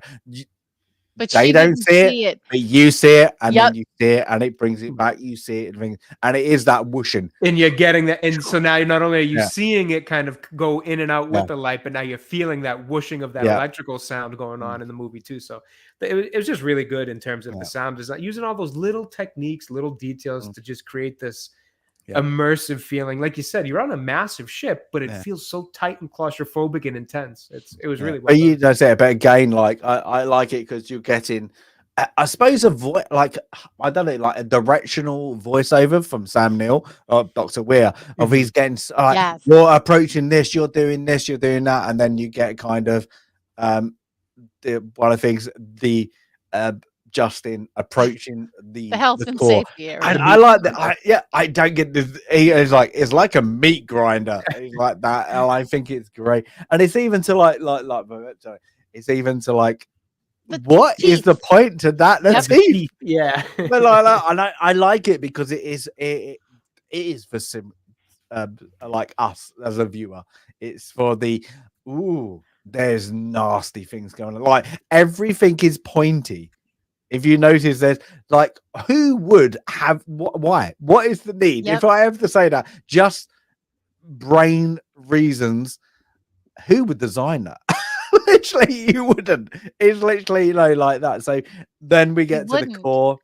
But the visual is again like being swallowed by the shark, being swallowed by the whale. This is, this is Moby Dick. This is the shark in Jaws is not named Jaws. Everybody thinks the shark is named Jaws, but this is the shark. They're being consumed. There are teeth here to chop them up. But yeah, why he would design it that way, who on earth, who would know, his twisted mind. It's so great. Like probably on the top right, you can see it. Even in this room, they have like I can't really. They have spikes. Yeah, so they have spikes. I mean, like, why? Maybe like they're trying to make out it's a conductive element. Like I don't get, but mostly it's just there to be kind of to the movie a bit scary. But this, I do like this next Justin approach. Is Sam Neill's so happy that he's proud. He's so proud. You found the core. This is this is what it is. We have conductive rings, and then I like the subtleness of this when it stops, it all connects and it stops, and then Justin's visual aid goes off, and then we see it activating. The rest of the crew doesn't see it activating. Like this bright light appears. Justin goes blind. They can't have communication with him, and then all of a sudden, dark. Just this black, and I like this bit. And I'm gonna let you go. Well, who else just loved the visual of this design? I mean, the first time you see this film, and you see this gyroscopic cool thing, and I don't know, like after seeing this film, just that. This thing is scary to me. This device was probably scarier to me than the scenes of blood and guts and gore. That, like, because it's the portal to the underworld, it's, essentially. And then, later, just seeing clips of this machine, this is nightmare fuel for me. This machine. So funny thing about this machine, and I'm not sure if you are familiar with this or not, but this to me was actually another bit of religious symbolism, because this machine, if you typed into Google, I was trying to share a picture now, but I can't actually send it through the private chat. But if you go, if you Google or just search angels as they're depicted in the Bible, and you just hit an image search on it, you'll see the image come up of one depiction of angels in the Bible is actually this gyroscopic kind of creature that's basically an eye. A main center of it is an eye with rings around it that are layered with eyes. And they all kind of gyroscope around in that same similar fashion. And it's because it's one of the, depictions of it as written in the Bible, which the second I saw this, I was like, oh, there's another one. That's another kind of thing where they're drawing on a little bit of religious inspiration, symbolism, whatever it is, but it's like spot on. Even with all the little circles on the thing, it kind of looks like eyes, the whole deal. So it was just another example of it, which I thought was pretty interesting. Ooh, I didn't know that. Is really good. And it's subtle enough, like not everybody knows that, so it's not really on the nose. That's it's super really subtle, cool. and it coincidentally makes for a really cool sci-fi design. So the fact that that's what angels are depicted as was like, oh, interesting. I see what you guys are doing here. Love that. I get the I guess the quote that resonated when I was when Weir was so excited that people were, that Justin was here and he could talk more about his invention. I got the quote of the voice of Darth Vader in my head saying, "Don't be so proud of this technological terror that you've created." Yeah, talking about the Death Star, because of the. But here, this is the inverted Death Star. You're inside this circular, transport. We don't know that yet. And you're right. When it stops and the blackness, just the blackness, and it's liquidy. That that's just and I don't know why. Like, it's just that was just so scary to me. I think it's the unknown. I think the Yeah, unknown. the unknown of the dark, definitely. Absolutely. Well, and they do such a good job at setting up the idea that this should be scary. Again, through some of the stuff we've talked about, the physical stuff they've done with the lighting and effects and the way they make the scenes feel small. The whole thing, they just build up the tension through a lot of different techniques that are well done. Mhm. By the time you get to here, it's kind of capped off with like, oh, this is the thing we're supposed to be worried about. And this is a really important thing to be worried about for sure. But Justin, oh my God, didn't they teach you on day number 1? If you don't know what it is, don't put your finger in it. Yep. Just don't do it. Oh, Give me no. black stuff in a. What the hell is that? Yeah. I have to think. But I like it part of because that when was they the machine. the first bit is like he just pulls it and then this shock on his face. I love that bit. It's just like, oh, now we're getting into it. And then that kind of is it straight away they go into because of what he did, like DJ kind of gets the coil, doesn't he? The And he gravity goes, wave starts. Yeah. yeah, and the gravity wave side, but DJ goes, he's in trouble, and he's like, go, and he's like, I'm on my way, baby bear, like that. So he's gone, but at the same time, I suppose I don't know what you kind of call it, like I suppose in space terms or whatever, scientific term, but it's like a backdraft, isn't it, of like this energy Gravity throughout wave. they did they call it gravity wave? I think they did. Something like that. Yeah. So we got like that, and then DJ kind of pulls baby bear Justin out of the environment. The gravity is still unable, and is it I'm guessing it's Peters. Is it Peters who gets the gravity back on and everything, like what we said about the bad CGI, and everything comes down? Yes, I think it is, because this is where I get a little confused on who was who, just because the spacesuits they were in, and if I recall, it was the 3 of them. So, but then they all hop in spacesuits. I think at this point, so I got a little confused at who was who. Before the gravity comes on, she finds the first victim. Oh yeah, it's like floating, He's behind it. Yeah, and does, she says, "Oh, that's right." Before she gets the CD, say like she's getting the corpsicle or- CD out, doesn't she? And she's stuck, and he's just like, yeah, he's and frozen. sorry, what's the doctor's name? Because the doctor who is actually goes, they like, oh, that is because of the lack of oxygen. And he's like, no, that is it looks like an animal did it or something. Yeah, that is like, an animal, like his eyes are gouged out. And it's like, that's not what happens. Like I think he says like decompression or something, doesn't he? That's not what happens.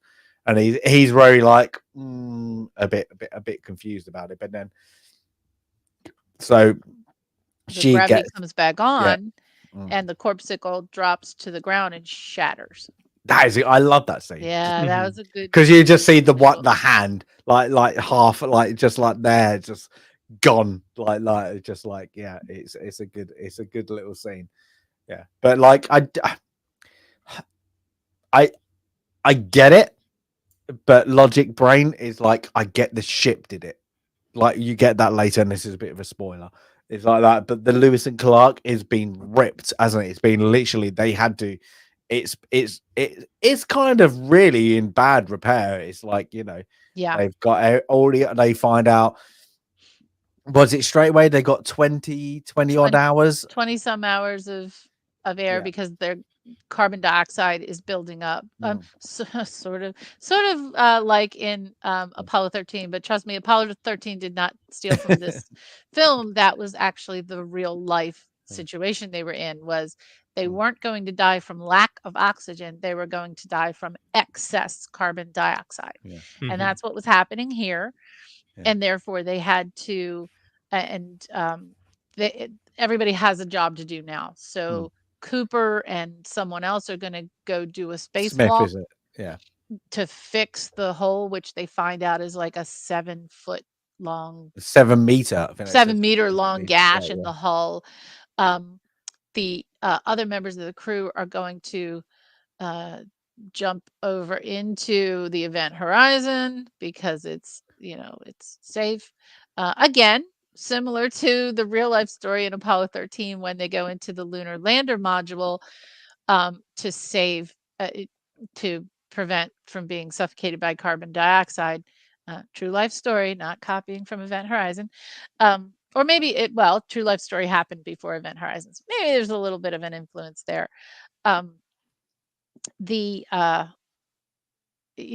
They're getting some things powered back up and taking a look around the ship and trying to figure out what the heck happened. Yeah, but there's things like you get what's it, Justin, Baby Bear, as he's known. He's not in a coma.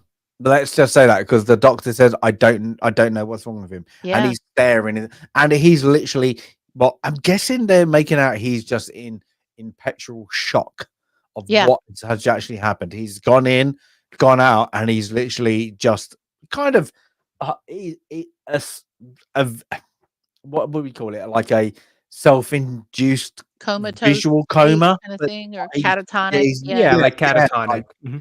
He's not like that. And then of course, they all like want to know what's gone on, and DJ Cooper goes to like Miller and Weir and said, "This is what happened. This is what I saw. The big black space."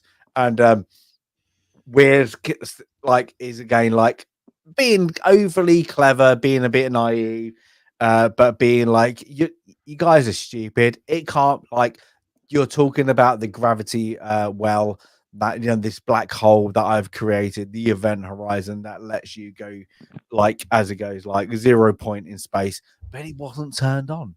What are you talking about? Are you done? Like, and he's belittling DJ, and then he's like, he's talking like over complicating things, and then like DJ's like, "Look, can you shut up, like, doctor? This is the shit I saw. I know what I saw." And he's like I think he said like, "You could have been hallucinating. It could have been the CO2." Every excuse of why this gateway could not have opened without our control.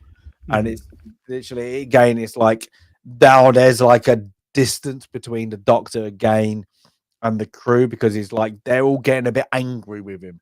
They were like, you're just talking, you're not listening. Right. And he's treating them like they're stupid, or like they're kids, or like they just don't know what they're talking about. And I actually really like that interaction between God, I'm forgetting the characters' names there, but I like that little interaction because you're seeing that kind of like just that arrogant side of him, or it's coming off as arrogant, but like once you watch the rest of the movie, you kind of have a better idea of what's going on. So I could just really like the way they played it with Weir there.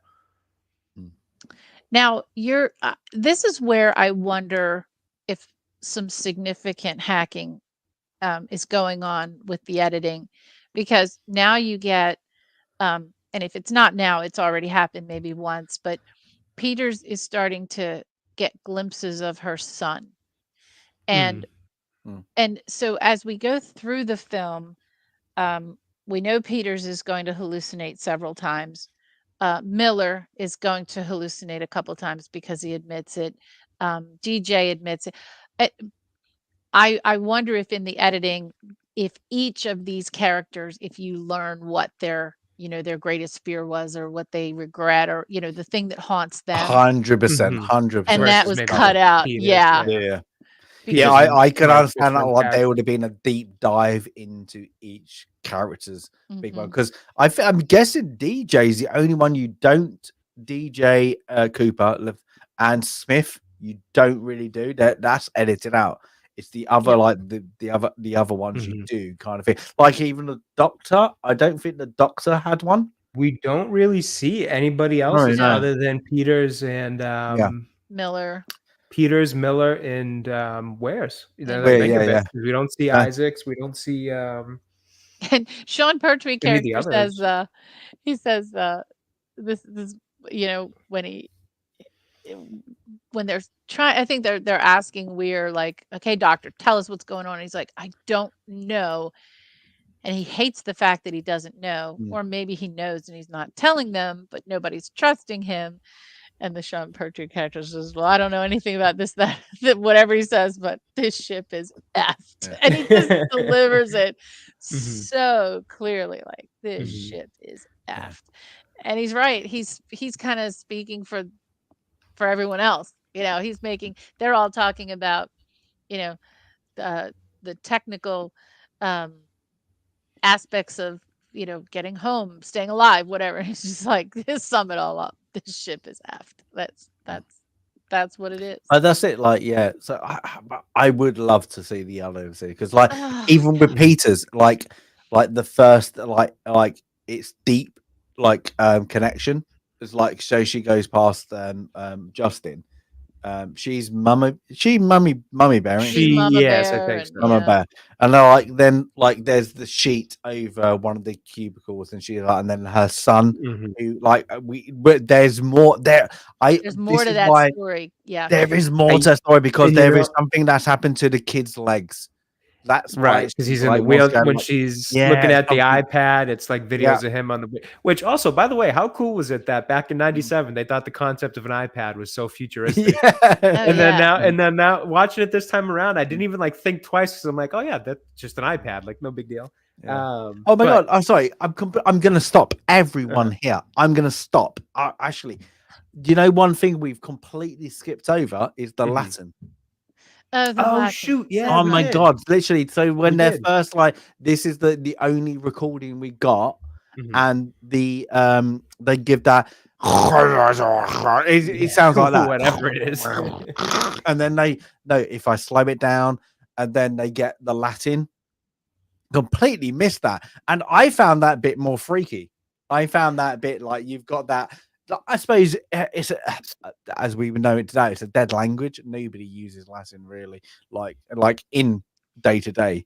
There are circumstances where you would use it, but I like that. Like, you've got, what did I say? It's like because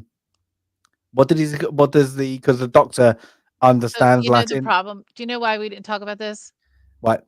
Drat, because we were talking about it before we went online. Oh yeah, probably. I'm like, I could have sworn we talked about this. This is the danger of doing that. So initially they, you know, they have to, like, it's not clear, and they have to go through filters, and they think they're hearing liberate me, like, you know, save me. But liberate when they keep playing it, you've got, you know, DJ's, Jason Isaacs' character says, no, I know my Latin. That's not what I'm hearing. I'm hearing liberate tutta metex inferis, which is save yourself from hell. Inferis, hell. And he hears it clear. The more they play it, the more clearly he hears it. Save yourself from hell. And that's just like, whoa. That's just, save me could be about anything. That could be, you know, the hull has cracked, or I'm out of oxygen, or whatever. But save yourself from hell? Oh goodness, this is not what we signed up for. But that's the thing, because you get that the scene next is like you get when they got the CD and they got them like all friendly. We're going to I can't remember where they're going, like Proxima Centauri. There we go. Yeah. And then, like, they're all, I think, it even says farewell, doesn't he, in Latin? So he's the one that was something I felt like. See, I kind of like the creepiness of the message, and I like that it was cryptic in another language I had to figure out. But the whole Latin thing, and then finding out that it's just that the captain of the ship had a knack for randomly just signing off in Latin. It just felt a little forced to me that he would have given like his last message in Latin as well. I think it played off as a good effect, but when I started to really think about it, I'm like, does it really make sense that he would have just been randomly speaking Latin at the end there? And to kind of set it up that like, oh, it's in Latin because he used to just randomly use Latin for sign-offs or send-offs or here and there. I don't know. It just felt a little forced. Although I liked the effect, it kind of felt like it was just another somewhat tied to maybe religion or something going way back with the language and all that. That one didn't feel as subtle and felt a little bit on the nose. It's very Omen-ish.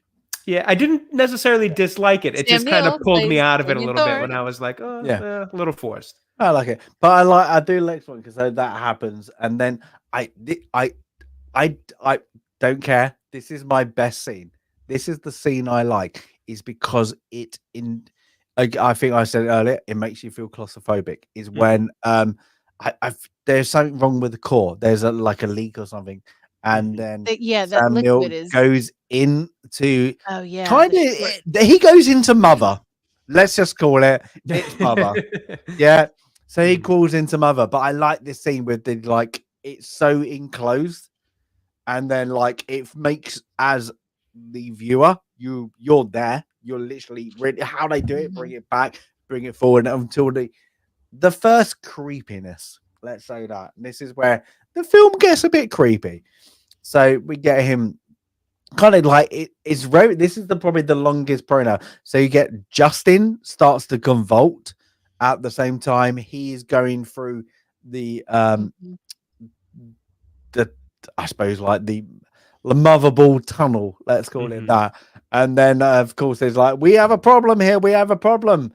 And then you see Claire, and this is the first time is what she call it, be with me forever, and her eyes are missing like that. And in your head, because you've seen her previously, is why is her eyes missing?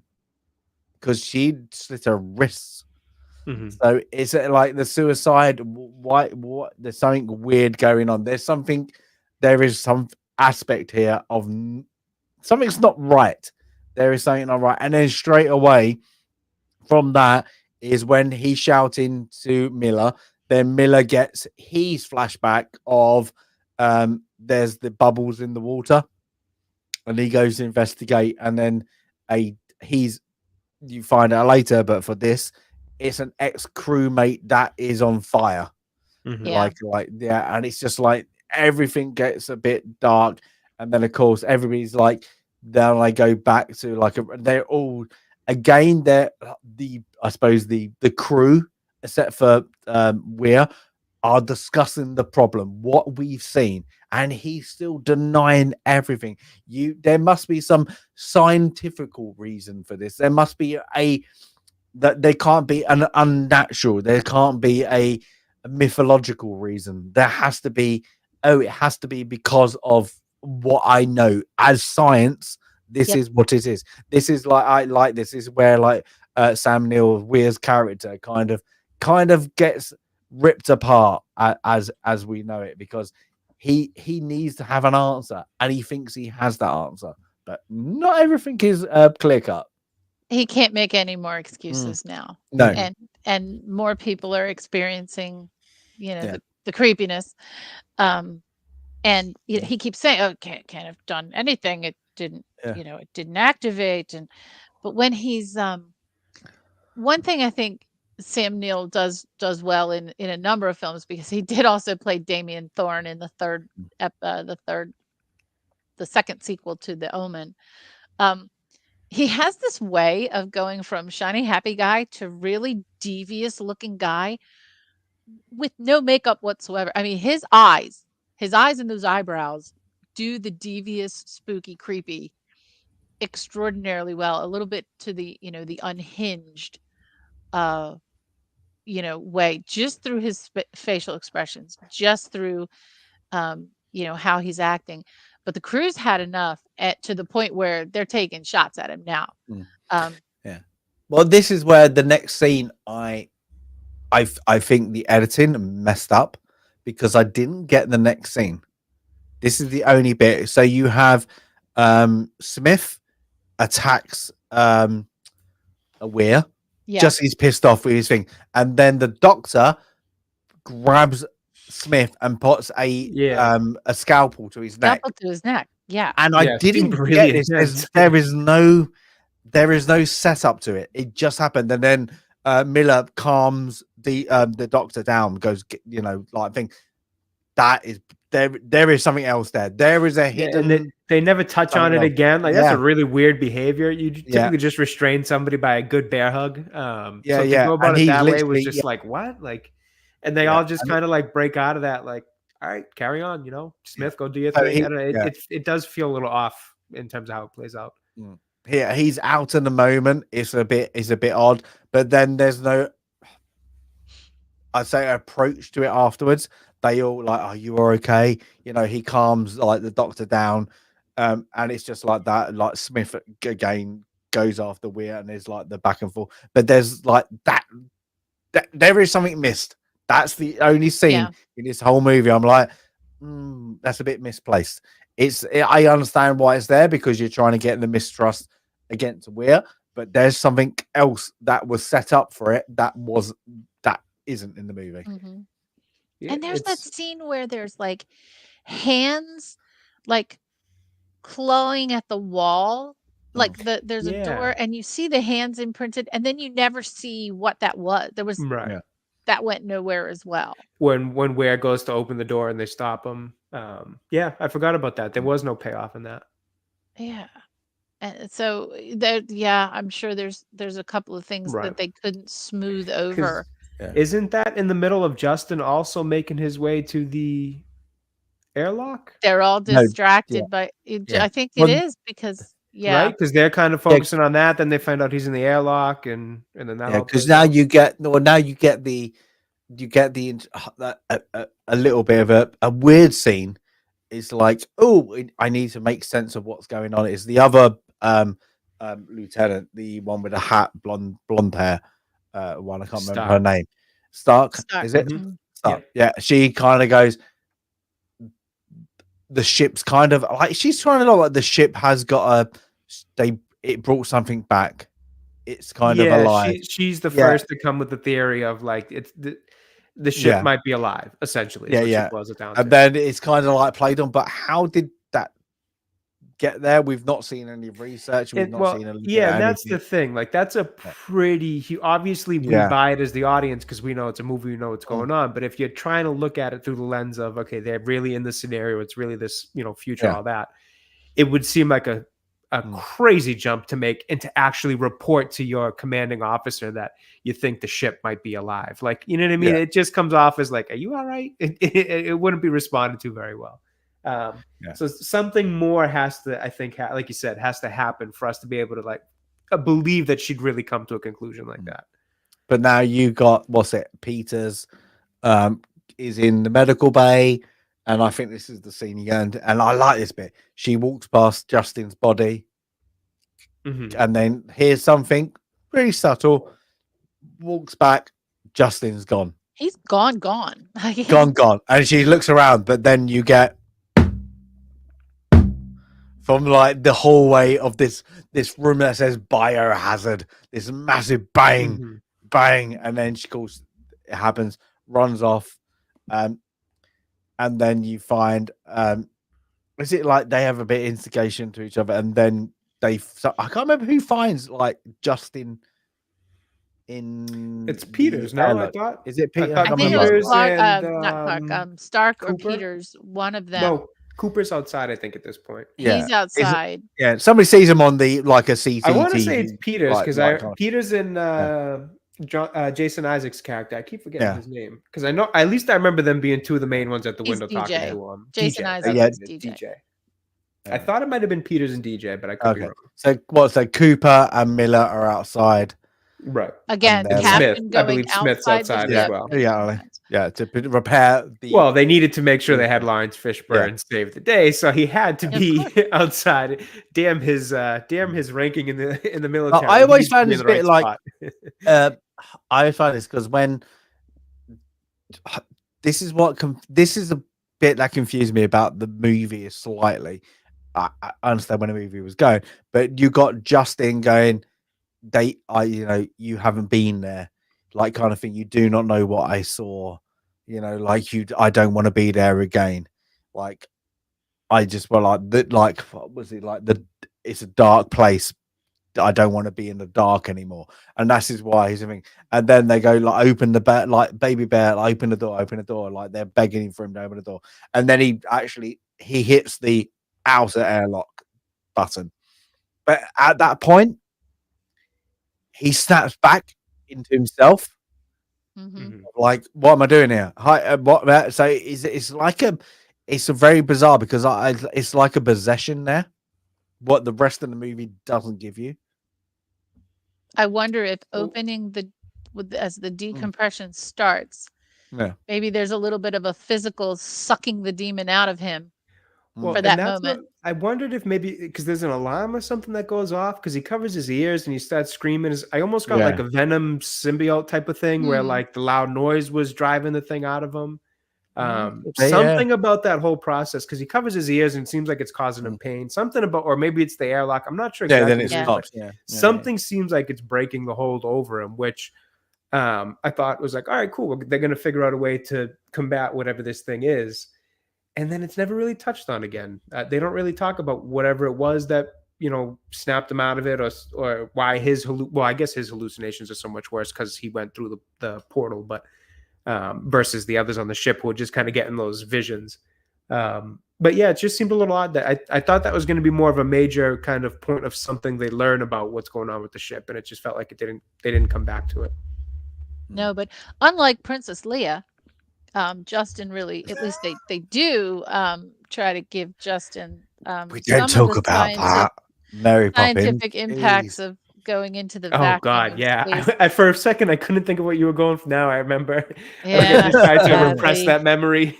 Oh, sorry. I know we're not supposed to talk about those. I do apologize.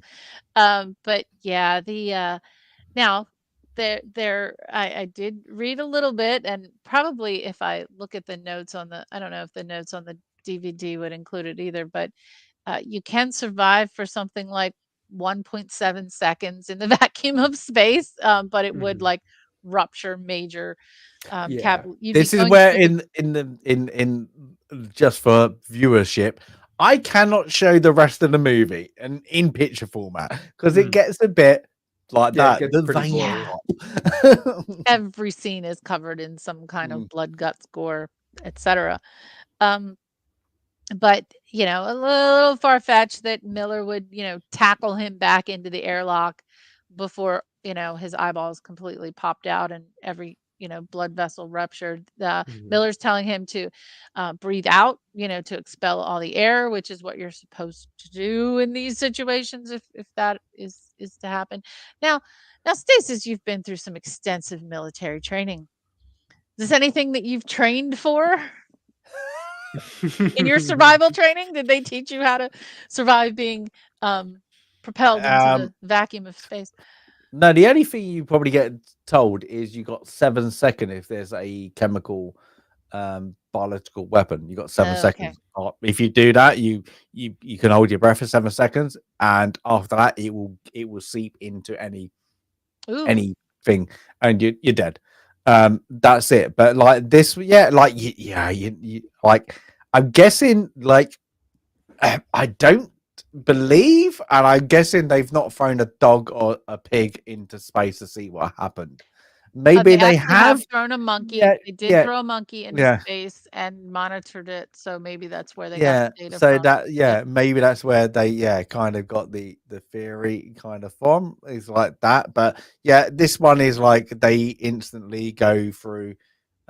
They're getting back and they put him into the liquid stasis. That's it. So that's the last time you see it, Justin. So I'm guessing if there's a hope they might be able to save him, they're going to save him. So, but from that, I know most of the times if it's that bad, like, you're kind of screwed, aren't you? You're kind of like, let's just say if he actually did survive, he ain't having a normal life. Nope. And this is it. They've had it with Weir. They've had it. This is it. What is this thing you've built? We're having these hallucinations. It's not caused by the carbon dioxide. And he continues to say, I don't know. I don't know. And Miller sits down with DJ and shares the story of the crew that he the person that he lost. He had to a situation on a ship and had to evacuate the crew. There was Well, I one. think he hears it, doesn't he? Just before that, he hears Here's "Don't the leave me, voice, don't leave me." Yeah. Well, and he would have he seen gets the burning vision. yeah, he gets the same kind of airlock. The guy behind it, and he gets the voice of whatever the crewman is like. Just literally, don't. Why? Kind of like the same screams he heard how many other years ago, and then you're right. He tells the story to DJ, and he says he's never told anyone else, but he felt like he had to because you know he knows that this ship is somehow affecting others, and it's not just him, and they're all sharing, and they're all really realizing that we got to get out of here. And all the while, by the way, throughout the the entire sequence from the point where the Lewis and Clark was damaged, you're also hearing about the time, right? So we've gone from 20 hours to 15 to 7 to 4 to 2, so we're really running out of time to get the Lewis and Clark back up and running, so that we can get the heck out of here. So, but I think it's not at this point. Like after, is it just before? You're getting. I'm gonna call it what it is because it is what it is. You're getting Hellraiser scenes, but you're getting like boom, snippet. You're getting flashes of like the crew. Have they seen the video yet or not? Not now, but you're Okay. getting Miller. Like he puts his head, doesn't he, against like when he's hearing like, and he rests and like gets a snippet. And yeah, I would recommend people pause. I would recommend the people who get scared quite easily do not pause this movie in certain points like that, because there are really visual effects. You're like, ooh, that's messed up. So maybe that's again the editing thing. I didn't mind it as like a boom in your face, like a flash of like I'm guessing you're gonna call it the pain and pleasure aspect of the world that we're in. It's kind of like it is a very Hellraiser thing. It is a very bizarre kind of moment. It's like some of that artwork, that old Christian medieval, forget, was it Bosch? Who's the guy that just does all those demonic scenes of uh demons devouring the naked burning bodies in this pleasure and pain, and you're seeing that. You're seeing that. I hate to even mention it because I kind of stopped. I really enjoyed his works years ago, and now I kind of can't stand him. But Simon Pegg in Spaced. If anyone has seen the the British television series Spaced, which really I think a lot of us can identify with it. It's really about geek culture, and it's a very loving story, and to friendship and culture, and they do a lot of little pastiches about Star Wars and Star Trek and Battlestar, and then they do this scene. They do the blood orgy scene, but it's not. They do these little snippets of two of the characters have become involved and are really obsessed with each other, and there's this collage of these like Polaroid pictures that they've taken, and when you see it in this television show, you're like, oh my god, I can't believe they're showing that. And when you pause it, they're not dirty filthy photos at all. It's where your brain has gone. It's like a picture of someone licking an arm, but it looks like something else. The way they've designed this, and it's absolutely hilarious. But it's Event Horizon. You can I think there are websites that say, how many films, video games, television shows, songs, comic books that Simon Pegg wove into this series Spaced. And I never realized, Event Horizon until probably last year when I watched the 25th anniversary Steelbook, is the first time I was like, oh my God, they take off on that in Spaced. And it's such a demonic scene. And it's done in an absolute hilarious way. But in this film, it is not absolutely hilarious. It is So you saw it in the theater, Jane. So tell us, like, in the theater, it went by fast. You couldn't pause it. You couldn't whatever. I mean, No, this is like one thing disappoints me about the movie, because in my head it's longer than it is. It's yeah. very over and done. It's literally so fast paced. It's like when you get what's going on, and it's like over. And like it is they make it into a action movie, kind of, in a way, like the fast pace of it, and it shouldn't be. There are a lot of scenes that should be drawn out a little bit longer. Mhm. This whole movie is missing 45 minutes. It is. It is. And I like, that's the thing. I want that extra. I want that extra moments. And that's it. Like, there are a lot of movies you're like, you know what? They could have taken out 30 minutes of that crap. This is like, ooh, I'm missing that character, because they invest you in the first like 20 minutes of this movie Yep. of the characters, and that's it. And you get really, let's say, I think we just said it like, well, probably 20 minutes ago, is like you get mostly 3 or 4 of them. You get kind of the memories, you get that, the rest are dropped.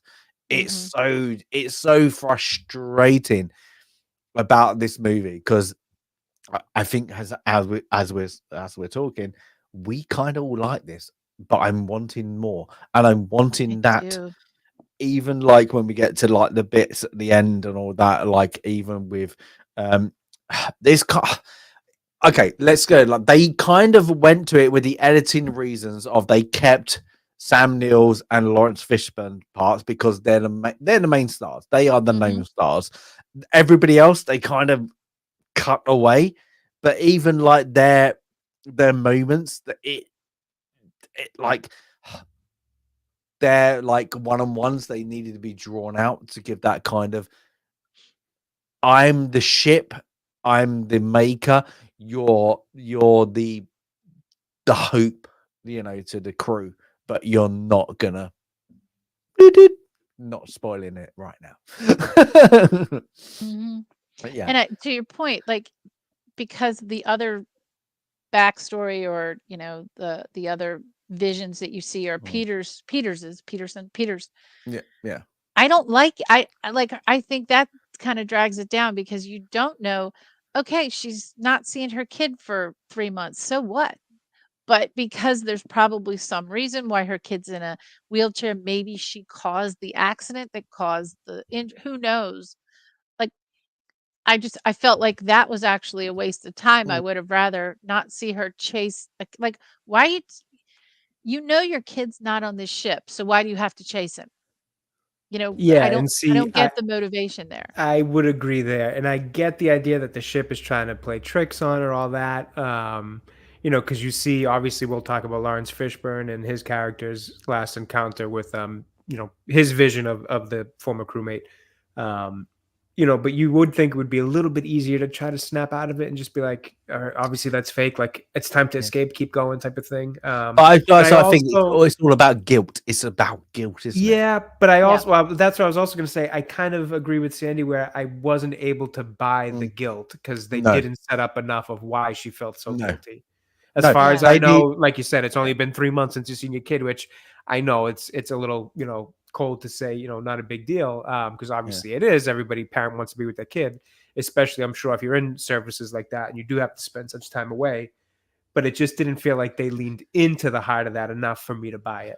Know why it happened like that, because you get like, okay, you understand Sam Neill's the guilt over he wasn't there to save his wife or whatever, like the guilt of Laurence Fishburne Miller's, his guilt of he closed the door, to the guy who, on fire. But this one with the son, even when they do the well, kind of as we're going with the scene, I'm guessing what they kind of instigate, like when she goes off from Smith after they get the CO2 tubes, or the oxygen tubes, whatever they Oxygen, are. yeah. The oxygen tubes. Like she follows the image of her son, and then she falls down a shaft. I'm guessing that is what her son happened to her son. He fell. Maybe. Maybe. Yeah. I think that was supposed to be a mirror image of what actually happened to him because he looks over. But again, Jay's right. That needed to be a flashback. That needed to be a memory. That needed to be something like that. Because why that didn't happen, I don't understand. Right. Exactly the same as why the doctor put the scalpel to the night, like to the throat. That is like before that. That is really out of character. Yeah, the only one is Cooper and Smith are kind of in character slightly. They're the same. The presence all the way through. Like Cooper, like he's really in the whole movie. He's the only one who is not affected. And he's kind of casual, and he's kind of funny, and he maybe he doesn't have guilt. Maybe trauma. He's not as serious. He can blow things off. Maybe that's why.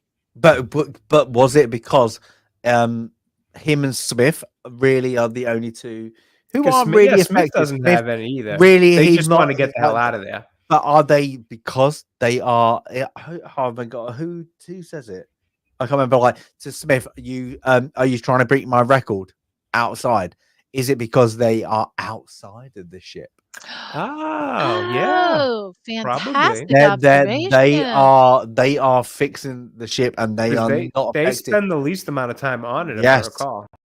And is that why they're not seeing it so much? Is because the thing. But again, I want to see, as Sandy said, I want to see the unedited. Why did they fuck that up with the preservation? Because that would have made so much sense. Like you but I like when you got this like these kind of movies, like you kind of dive into it. But like I bet you that's honestly the explanation for it. That's a clever explanation. It makes perfect sense. It doesn't feel like that's using too much headcanon. That's very logical given the way they set it up. And I bet you that's it's like maybe edited out or was just left to be inferred. Yeah, it's like a virus. It's a parasite. Literally, the more you're on the ship, the more it's going to control you. And because they're off the ship, no, and that is why you got the whole thing. Is why the ship, if you're going to call it, is when she says it's brought something back. It's like a living being. Like a haunted house type of thing. The more you're in it, the more you. But feel that's why they destroyed the other ship. Right. So you have to be on me. Right. You to have get rid to of any other. You have to be with me. I will corrupt you. That ship will not corrupt you. Maybe. Interesting. But yeah. Yeah, I didn't consider that, but I bet you that's probably the thinking behind it. Yeah. It makes a ton of sense. Yeah. So you get like on the movie, you get Sam Neill. He finds Peter's body, and he's like, he's actually being really sympathetic. Oh no, what happened? And then you get the full like him as himself today, but then he's witnessing what he wouldn't have witnessed. I'm guessing it's again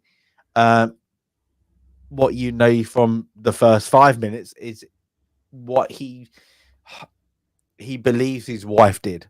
You know, she puts her makeup on, she gets ready, she runs herself a bath, she's all things, and then of course she commits suicide on that, and then he's there going, you know, why, and then she's there, and he's a bit like they have a bit of like a bit of back and forth, like you what is it, kind of like, you know who I am now, you know, it's kind of like what's wonderful, what's not, what thing. And then she opens her eyelids and she's got no eyes, and then she takes out his eyes, and then it cuts through that he's doing it to himself. Yeah, so this is where it gets a bit freaky. and this is where, like, you know, the obsession has completely taken him over. He's now part of the ship. He is now fully in hell, in his own hell. The crew members are off doing their thing, trying so desperately to get, to get the Lewis and Clark fixed and get out of there. And isn't this where Samuel L. Jackson realizes that Weir has taken one of the detonators from the umbilicus, between the two ships? He's running down the hall and he looks down and he's alerting the crew. He's telling the crew. Sorry, I'm gonna stop. Yeah, Samuel L. Jackson's not in this movie. Oh, I didn't even catch that. Laurence Fishburne. Oh, come on, Sandy! I've got to stop doing that. I know, it's so terrible. Laurence Fishburne. It's terrible. Like my two favorite. Laurence Fishburne sees that one of the detonators is gone. One of the explosives is gone, and he alerts the crew. And wait, so isn't it like Smith sees Smith's tearing apart? No. Smith sees Weir leaves the ship, and he goes, "Come back! What are you doing? What are you doing? We need to stay on the ship." And then that's when he realizes that Weir probably put it somewhere in the area where he was. So then he starts tearing things apart, and he finds it, and it says what, like 4 seconds left. I like this because this is good acting of like the moment of like, shit. Shit. Like there is no point even trying. You've got like what, 4 seconds, and you're like, you just the moment you just go, ugh. Like that.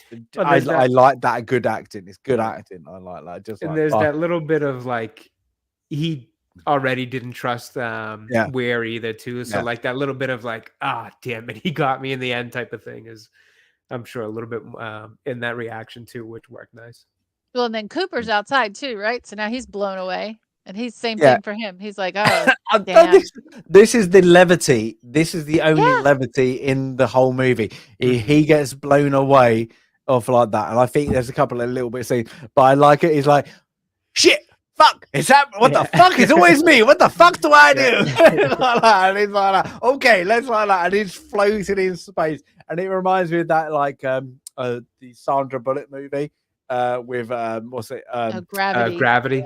Gravity. That's it, like that. And they're like, what the fuck? No, but it also reminds me of that and was it? The Martian. Like that. God. I'm gonna be like, and that one when he blows the air jets out of the oxygen, things like that. And I like, what's coming? He said, like he goes, yeah. What is it? Oh my god! What does he say? Oh my god! In The Martian? No, this one. I say, "Here I come, motherfuckers!" Yeah, like that. In The Martian, I'm gonna science the shit out of this. And I love it. It's like, "Here I come, motherfuckers!" And I'm like that. Cooper, Cooper is the.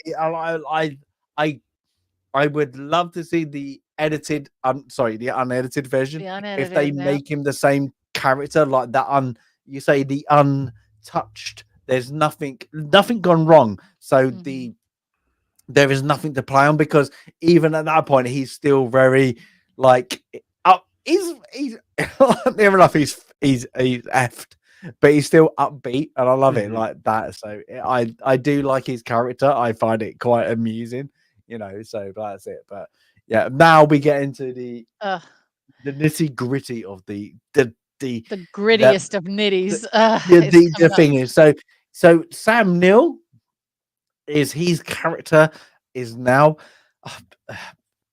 let's say he is eyeless, like his eye sockets are visible, boom, and he cut. I think he's all cut at the moment, isn't he? He's all sliced up.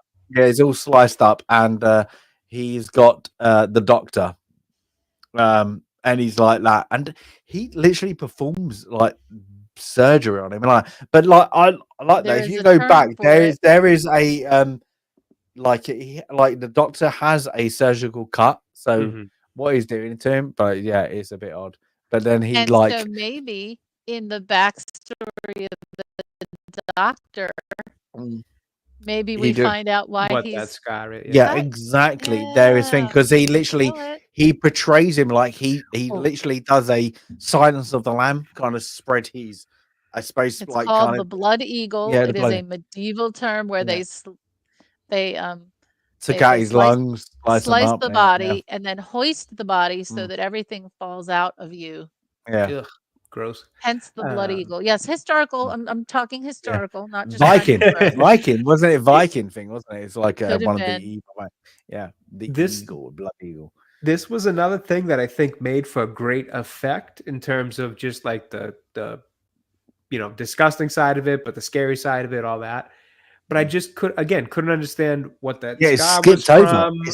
What that scar was from, why he specifically did this to DJ, like, because he didn't seem to have this type of vendetta to have with anybody else where he did any kind of crazy, he even is it right before this we see him find Peters, or is it right after that he's the one that finds I think it was before this he finds Peters. So that was before he goes full no eyes, but again, you don't see really that kind of particularly exact type of torture or anything out of him for any other character in the movie. So yes, I just couldn't understand why he picked DJ's character to do this with, why he's exactly going to this kind of detailed, extensive, ending or deletion. And again, why there was the scar on DJ. It all just felt kind of like skipped or maybe just heavily edited, unfortunately, now that I know that. But it did still make for good effect. So I didn't mind it. But I just, when thinking on it, I'm like, but why did it happen that way? Couldn't really put two and two together. It felt like he was sacrificing him to the ship. That actually would make some sense for sure. And he was, maybe going to do that to all, because maybe that's what happened to the original crew. The ship took them, took their souls, took their body, took their minds. Now he throws Stark, but she's okay. She survives. He throws her across the room. There's a scene coming up where Miller finds Weir sitting in the captain's chair. And Weir is all bent over, and there's the tubes in the captain's chair. Oh, yes. And there's a little tiny hint of, oh God, Stasis, the name, the original Dalek. What's his name? Oh, I'm not Doctor Who. I'm not Doctor Who. Somebody in chat, the original Dalek, the name of the original Dalek. That's what that looked like. Oh, I know. Oh, yes, I know. But I'm not familiar. It's gonna drive Abe. What's the name of the original? Abe, you must know. Come on. Original Dalek. As soon as Davos. I see him, Davos. Davos. I hate myself. But yeah, that looks like Davos. Whether intentional or not, but him just in the chair, and he's the eyes sewed up, kind of in a way, but not well, this is where we get the best line in the movie, right? Where we're going, we don't need eyes. Yes, it was very well delivered. I was a fan of that one. This is quite a good quote movies, like what they do with the one-liners now. Yeah, it felt very. You're not gonna use them. That is great. It felt very 90s in that regard, and in some of the action, which was nostalgic in and of itself for me. So I did love that. But the lines, that one specifically, that one got me. Because you get that, and then you get in the movie you get like the cross, what we see in the first scene, and then Weir's got I suppose like a nail gun. I suppose like a harpoon. Yeah, it looks like a harpoon. Nail gun. But like Cooper is coming back. So Cooper's coming back, and then Cooper goes in the front of the ship, and it's like so. We go on it later, but like he bursts it. Cooper's goes. This is literally the end of Weir kind of thing. So he blasts through the glass out of the cross. Yeah. Kind of thing. Again, another kind of a religious, a religious thing. And then he flies out, like, so he's gone. Laurence Fishburne Miller is literally managed to, like, I do like this scene. I find it a bit unnatural, but I like it because it's unnatural. Like how they did it is like, I guess they did a stop-start camera because he's really janky when he's getting back onto the wire, like getting him, like he's going through the gate. But when they then he tries to get Stark, is it? Yes. It goes back to normal. And I was like, oh, I wish it was still a bit like she really struggled. She gets back kind of easy.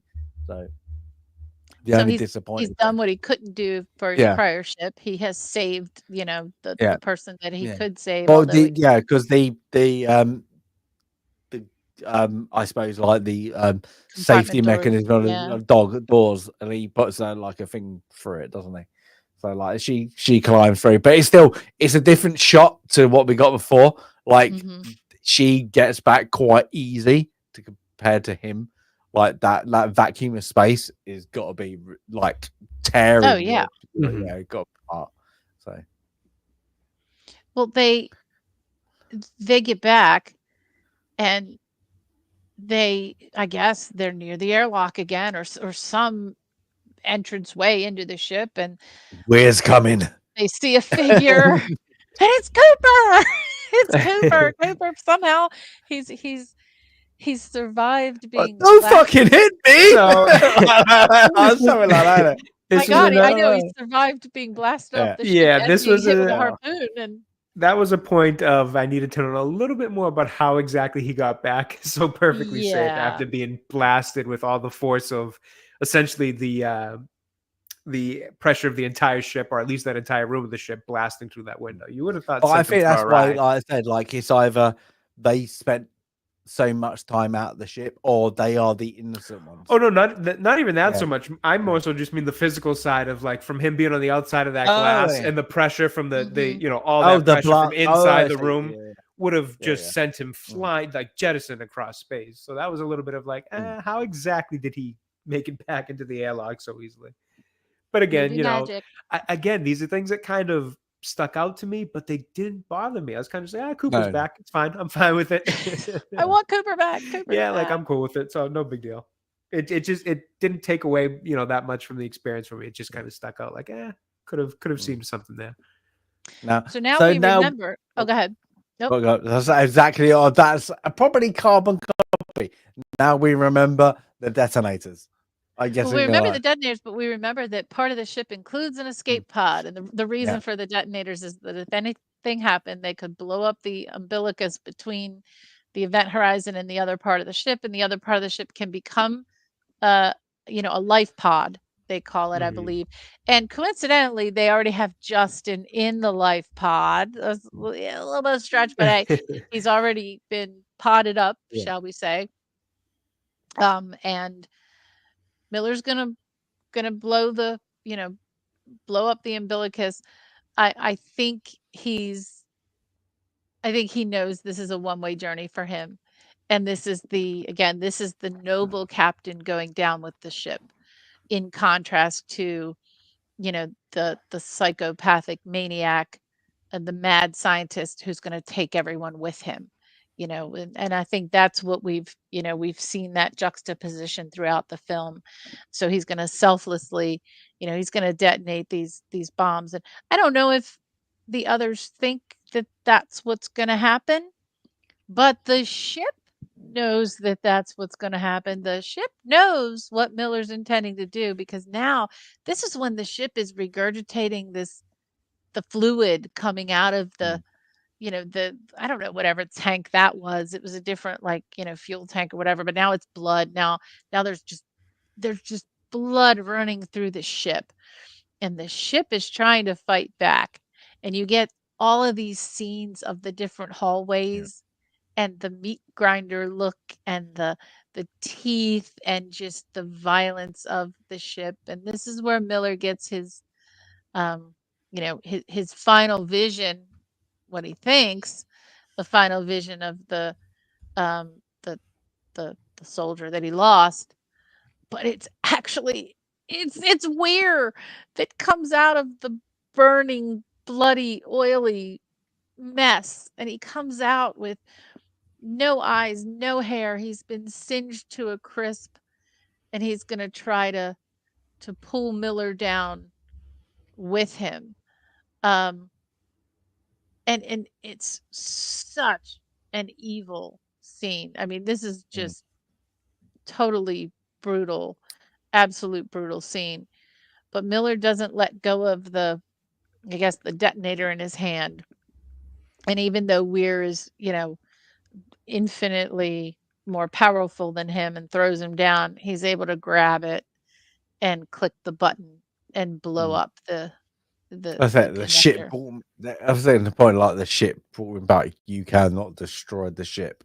She defines what space and time. So, like, his only invention is himself, and she is him. And they can't deny each other's moments. Is like that. So, I like that. And like things, I put it up on Twitter earlier or X. Is I was saying, hell is just a word. Reality is much worse. And then he gives him the vision of all the crewmates, and literally it's like I said it earlier, it's Hellraiser. Like, they're all in a perpetual torture. One's being eaten by bugs, and another one's being, burned alive, and another, it's just everything you can imagine. And so that is Miller's hell. Miller's, or purgatory, or whatever you want to call it. That's his penalty for whatever he's done in his life, that he has to see what potentially could be. But I think it's like what he's, like he said earlier. I'm gonna read this bit because I think we didn't get it. Like, what Miller is feeling guilty about, and I think it's one of the greatest, because it's a scene like with him and the doctor when they're talking. But the romance of this scene. I'm gonna say it, like the whole quote is, "Have you ever seen fire in zero gravity?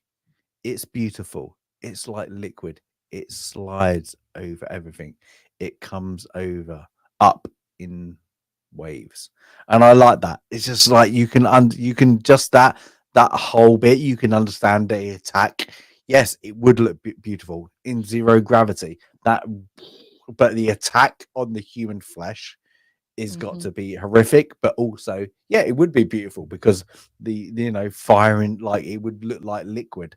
It's like, I understand that. So it's he understood his guilt. Is he was amazed by the moment, but somebody was dying at the moment. That was a really well written scene. Now, the ship, the Event Horizon,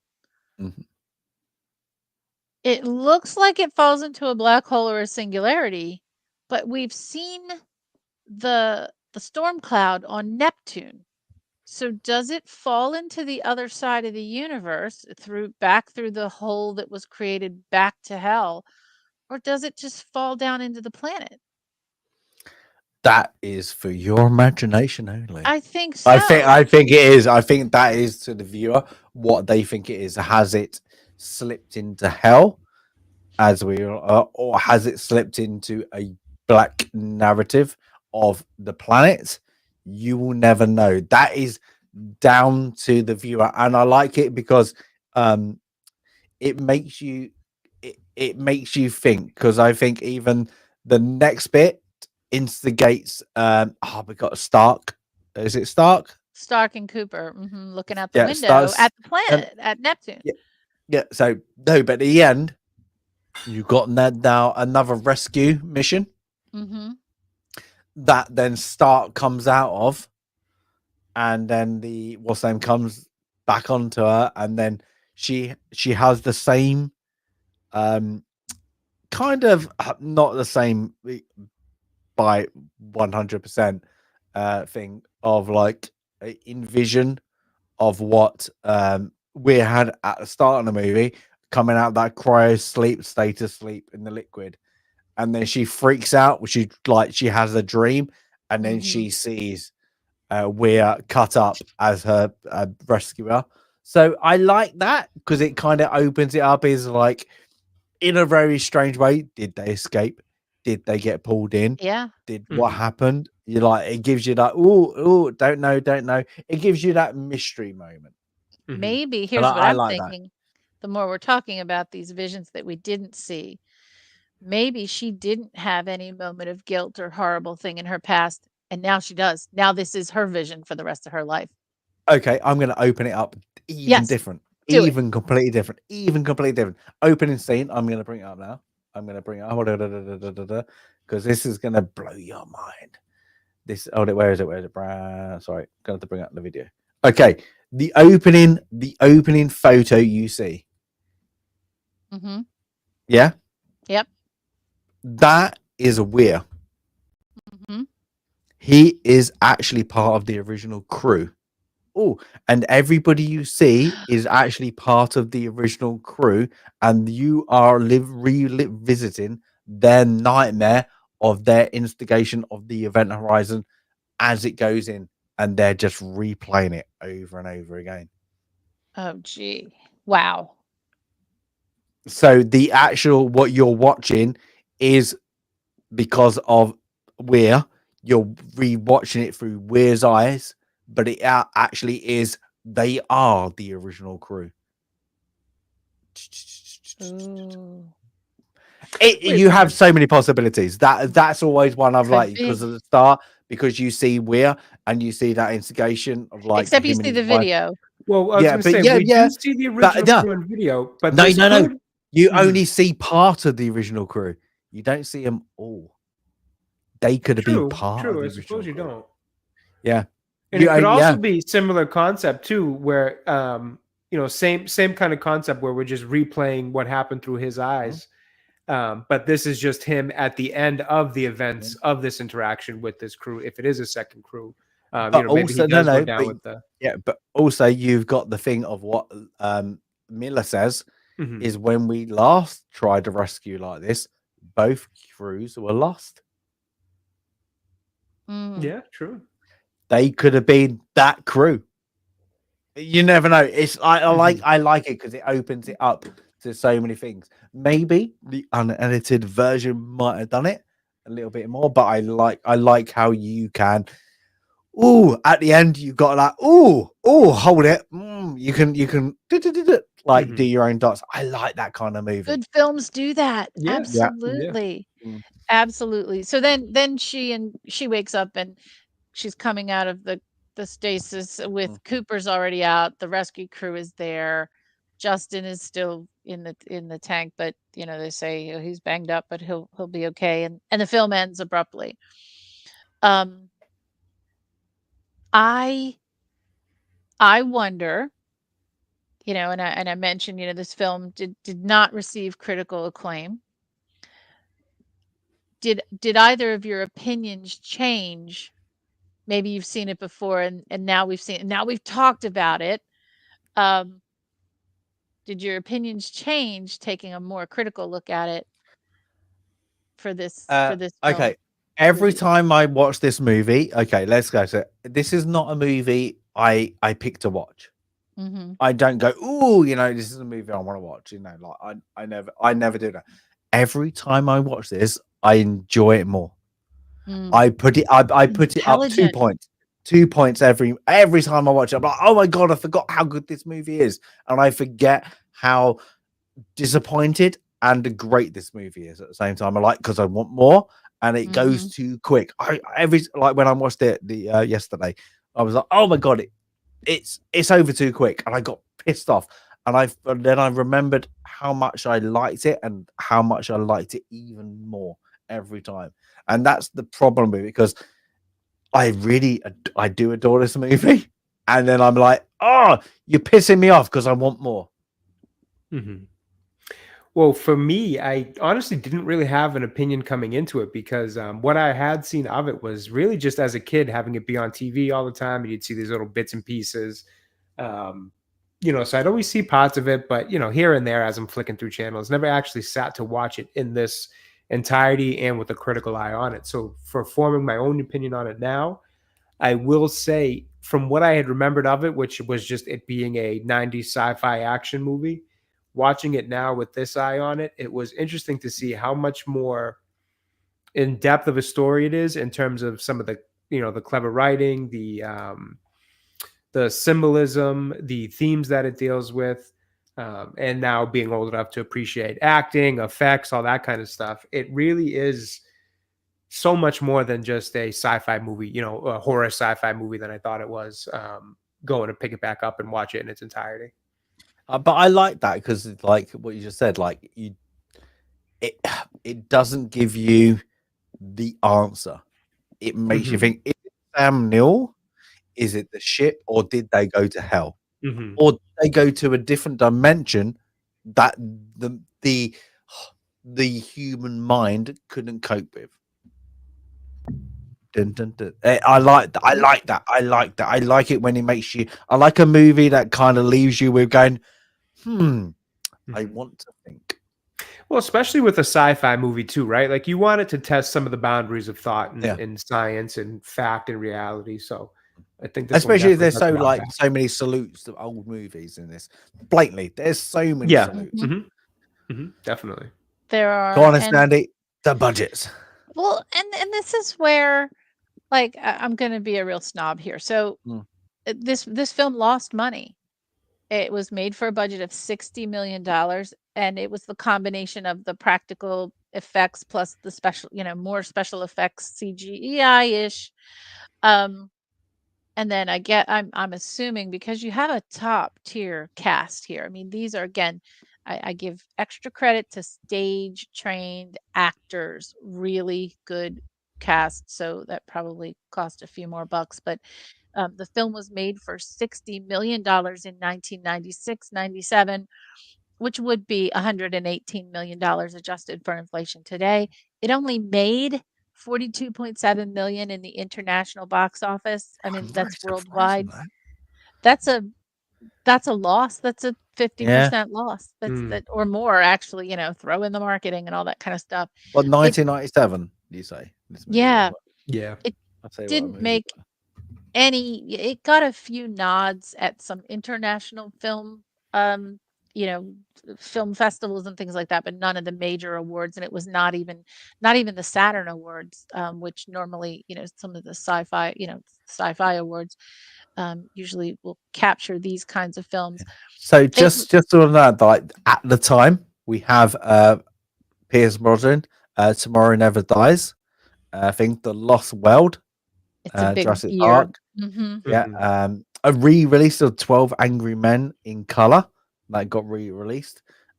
We have The Postman, that great one. Yeah, The Relic, The Fifth Element. Okay, The Fifth Contact. Element.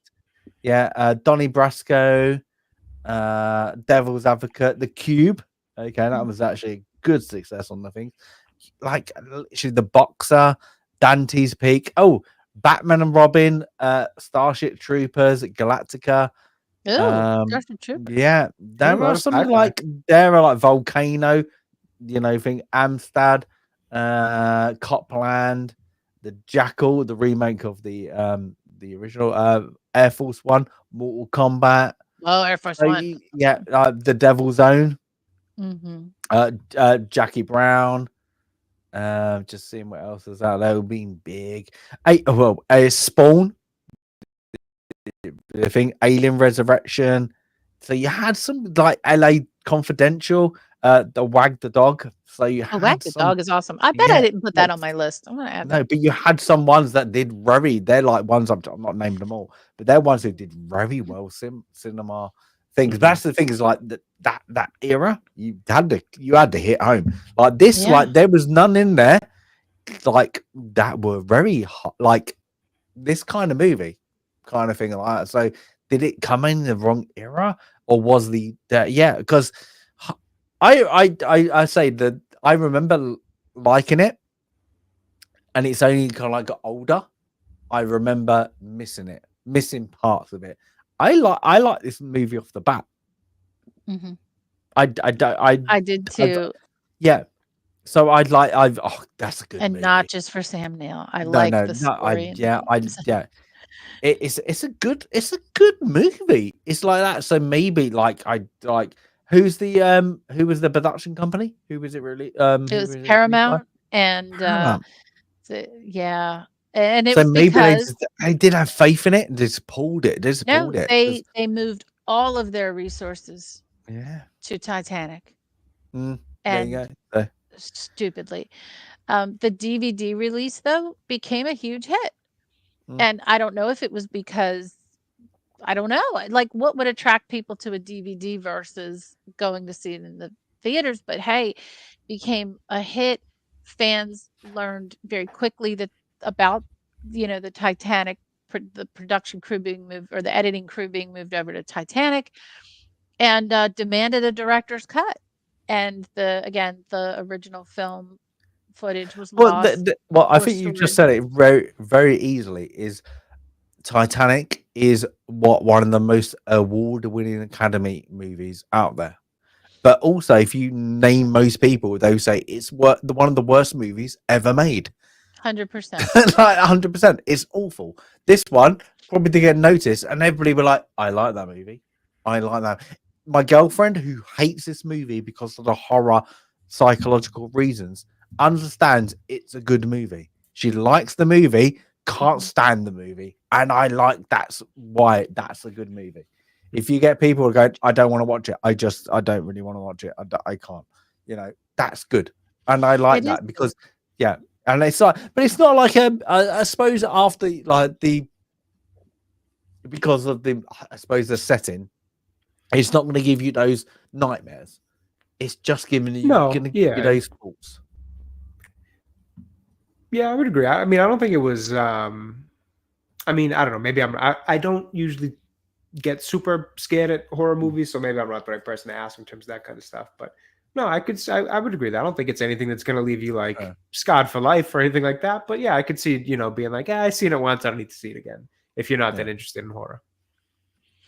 But I am going to be a snob, and I am going to say this because we've all seen the cut version and really appreciated it, and I've always appreciated it. So in my head, I wonder, were initial audiences just not smart enough to get this film, to see beyond the gore, and yeah, we have a frontal nudity shot because hey, we have to, and the pseudo sci-fi element.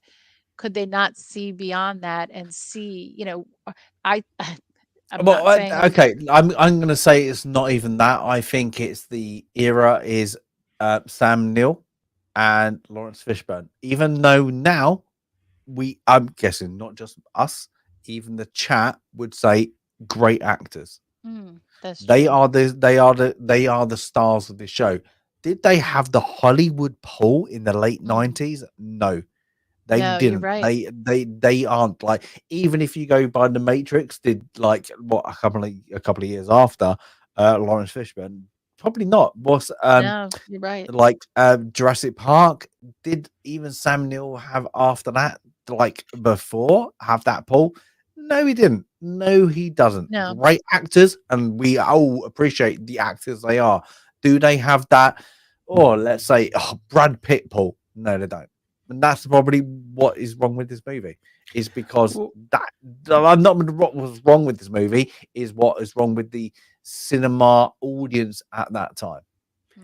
And I would also say that there's probably a little bit of an oversaturation of sci-fi at the time too, just based off the list you just said there. Ones that come to mind too, your Men in Blacks, all these other kind of just sci-fi space movies going on. Although they're, obviously a Men in Black is very different in terms of genre than this one.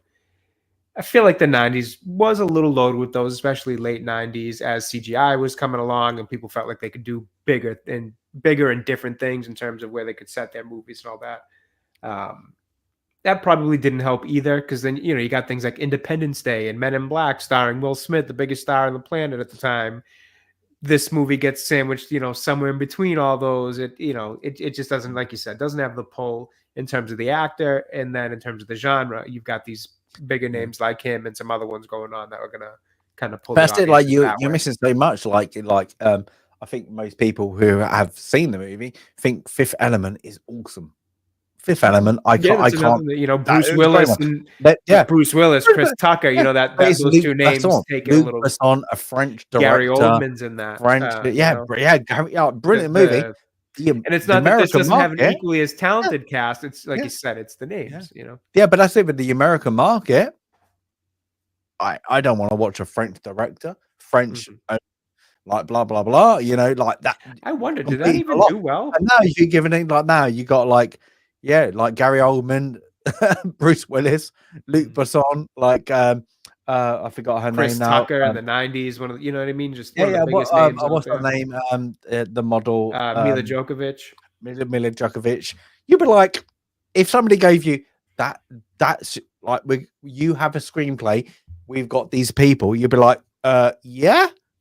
Yes, please. I'm winning. Yeah, it's just weird. Like that, like I'm just going off of that movie, but like that might have happened here. Like it wasn't well perceived in the US for some reason. Like why? Like a Fifth Element, this movie, you know, your sci-fi kind of like things. Yeah, we love it. It's good. It's great. But like, why did that not hit that market? And I hate to say it, like any movie you could do as well as you can. If you do not hit that American market, no, yeah, it's vital. It's weird. Yeah, it is. It's definitely important. Yeah, no, I think it's just like you said, a bit of the actors, although very talented and very good, just don't have the same grab as say Will Smith and Jeff Goldblum or something like that at that same time doing sci-fi movies. And then just a little bit of saturation of the genre at the time too. It probably just led to this one kind of mostly, I would imagine, just kind of going by people's radar more than, you know, because it sounds like from Cindy's notes or Reed's rather, that the DVD was a hit. So like the DVD, it's not like the DVD came out years later. It would have been just months, you know, so fans appreciated it once they found out about it and saw it. I'd almost venture to guess it might have just kind of slipped through the cracks or past the radar, however you want to put it, in terms of the audience's knowledge. So I'm gonna go through the main thing, unless Sandy's got another essay.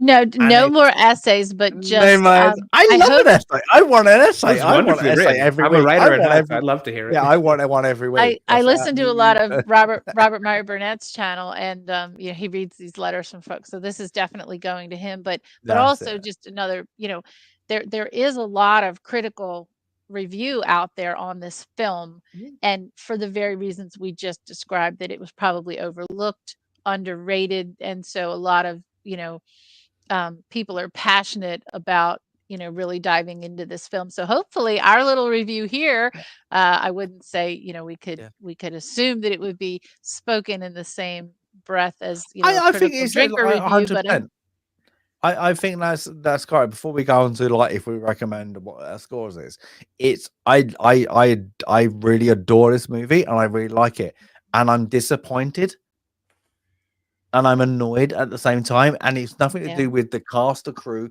or the writing ability. It's because, as we said, like when the scalpel, there are bits that don't make sense. It's like you went to go there and then you jumped out, and it's like when the like you have good movies that you like. You have average movies that are well done because of the editing, and they are bang on the editing, like well done.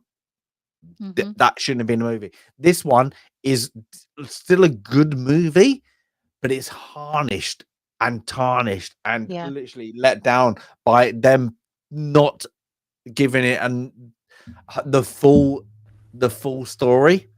And I have to say the full story because, as we said, the whole crew are not given the full story. Even though you like all the crew and you're invested in the crew, they're not given all the full story. So on that note, Sandy, recommend and your score as it was yours. Go for it. Go. Highly recommend this film, and I do give it a 7. A 7 for me is a, you know, is a good score. For all the reasons you just recited, I'm not going higher because I think there is a fuller movie that we will never see. I do like that the film, whether intentionally and unintentionally, leaves us a lot of thinking to do. I love a movie that doesn't treat us like idiots and allows us to do some thinking. And there are so many homages to both, um, prior films, Little Bird of Prey imagery there, and even just in our conversation today, me thinking about Apollo 13, the real life Apollo 13, the real story, and how maybe historical events, the reference to Lewis and Clark. We didn't even mention the Mary Celeste, so there are real life history plus a lot of symbolism that I think allow people to think about this film. I think that is done well. I think other films do it horribly, and I think this one did it extremely well. So I give this film a 7. Highly recommend it. Can't wait for others, especially those who've never seen it before, to take a really, really good look and go out there and listen to the criticism. Thank you for listening to our criticism on it, but go out there and listen to the other folks who found other important things in this film that, like I said, my take is very different from what Critical Drinker wrote and others. But there's so many layers to this film. Jay. So I definitely recommend it. Absolutely. And for starters, I agree with everything both of you just said there. It was a really nice way to sum it all up. I think what surprised me the most about this was that it's just so much more than a horror sci-fi thriller. In terms of the story, like I mentioned a little while back, it's pretty well written. Obviously, Stasis laid out a lot of the some of the flaws there in logic and writing and things like that. Sandy just went along the same lines to just confirm those. So not to go over them again, but those obviously exist. They're in the story. It's overall pretty well written, though. Obviously, it's got its blemishes, but they're not bad enough that they really pull you out of it or ruin your experience watching it. A lot of it does seem to be like it's editing based, which is a shame to hear. It was kind of hacked to death. But such is the way it goes sometimes with making these. You definitely do walk away feeling like you wish you had a little bit more to expand on those parts that we discussed. But overall, again, it's very entertaining. It's got a good amount of suspense, horror, a little bit of jump scares, the whole thing, but good characters you like. You get into the whole crew. You grow disdain for Ware's character, which is what you want out of your villain or villain type. Whether it be, he's been taken over by the ship or it was always, kind of in him type of thing. Who knows? But he plays it well. And he transitions from the beginning of his character to the end version of his character really well throughout the whole thing, which is a credit to him and the writing.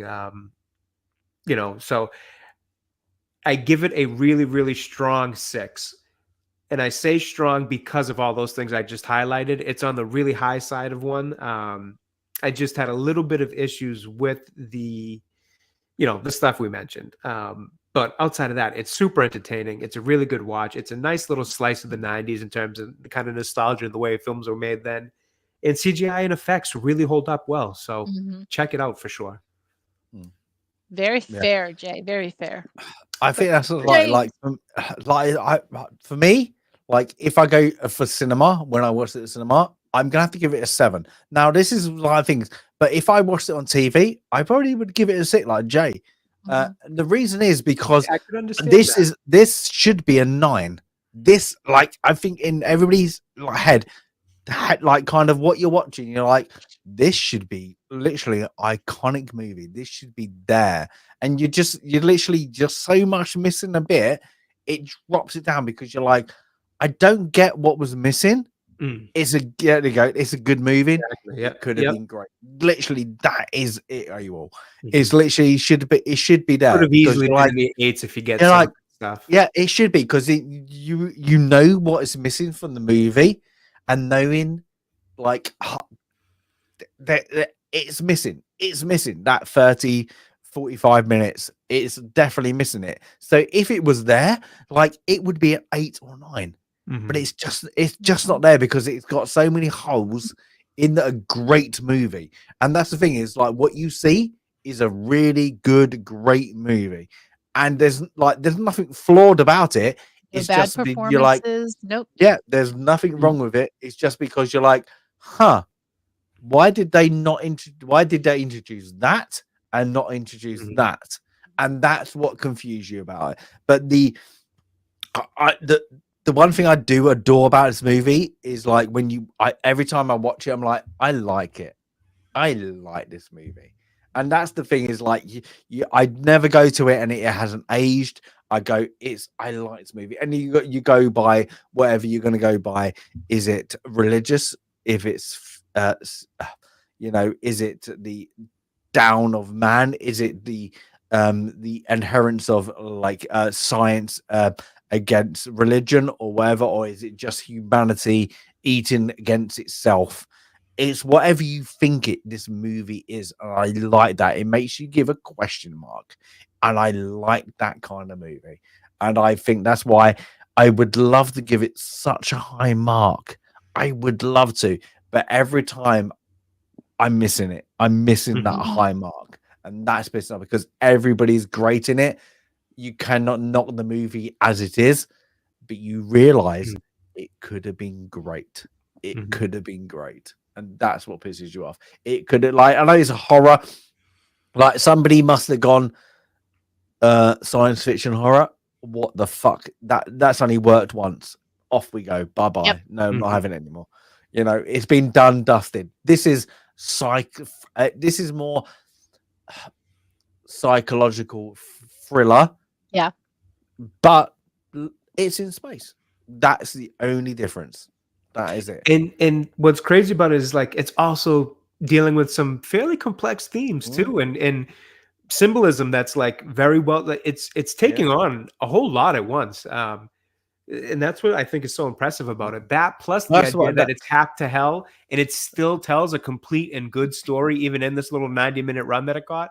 When you see Zack Snyder's of the world today, who can't make a movie under 3 hours for some reason, and it still doesn't make sense half the time. Yes, it's impressive. It's really impressive. So kudos. But how good would this movie have been if you got like I think the Sam Neill, the suicide with his wife was very well told, but then the Peters with his daughter was a bit mismatched. Yeah. And then you got like I even say like Miller's, like with the burning of his old ex crewmate. Was well done. You didn't need to know much. It was just there. It was all like you needed. The whole, but like having that to like the why on some of the other characters. I think that would have nailed it. Go, boom, down. Thank you very much. Even if it was like if they gave every character another 5 minutes backstory, 5 minutes, that would have done it. I think what might have worked for Miller's character versus Peters is that the guilt of the concept of leaving a man behind by a choice you have to make, I think is something that's easy to kind of zone in on and be like, okay, I understand what that is. Versus the guilt of a parent could be one of so many different things. Oh, yes. 100%. You really need to know a little bit more about what her guilt is. Yeah, absolutely. It was just like there's a wound and it's going on. But I think we all 100% please, like how it says, watch both Dinner for One, and Event Horizon. Maybe not like you want light-hearted and a bit of a thriller, but like literally, I recommend Halloween season coming up. As those North Americans like celebrating it, it's a good one. It's a good one to watch. I would say do Event Horizon during this Halloween season, and on New Year's Eve, check out Dinner for One. It's not a new tradition. There you go. But is it that time? Is it that time, or have you got more to interject? It's that time. It is that time. And thank you. I'm so glad we are evened out now. See, the wheel is fair. Yeah. The wheel is fair because I had only had one before this, and we were going on to number 11, and now I've had two. So we keep saying what we want to see. I won't say because I got two of mine. So Jay, what do you want to see? Good question, man. I'm not even sure. What do we have next? I forgot what the next one is. The time machine, the classic. Machine, 1960s time machine. Let's go with something drama. Let's go with a drama. Oh, gonna go for drama. Ooh. Yeah, I feel like we haven't done much. We've done kind of like mob dramas and stuff like that, but they don't feel as kind of, get you in the heart type of stuff. So let's go with something that gets you in the feels. Yeah, let's get a nice drama, get you kind of moved a little bit. Go on in, Sandy. I feel like I don't get to pick, but because I had 2 in a row. But I'm gonna say, I've said the same one the last 2 times, so I won't say it again.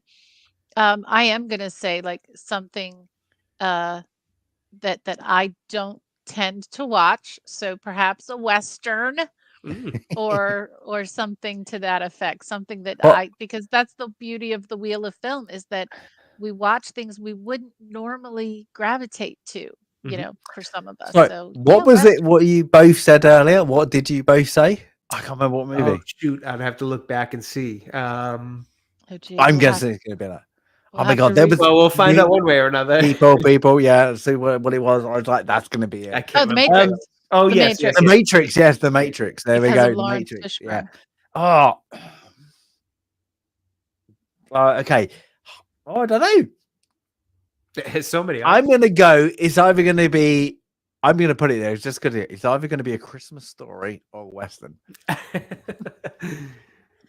Let's hope for Western so we can try to get Christmas Story. Hey, I love a Christmas Story. I do too. I'd love to get it on theme. A few more weeks later. There we go. We missed Halloween on Halloween. Yeah. No, we got that. Hold it. If we go, hold it. Oh, here we go. If we're doing a time machine, I'm going to call it.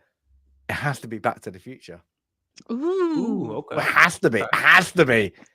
That has to be. Okay. Are we ready? Are we sure we're ready? So here we go. 5, 4, 3, 2. Exciting. Be quiet, because we always are. Click it. Okay.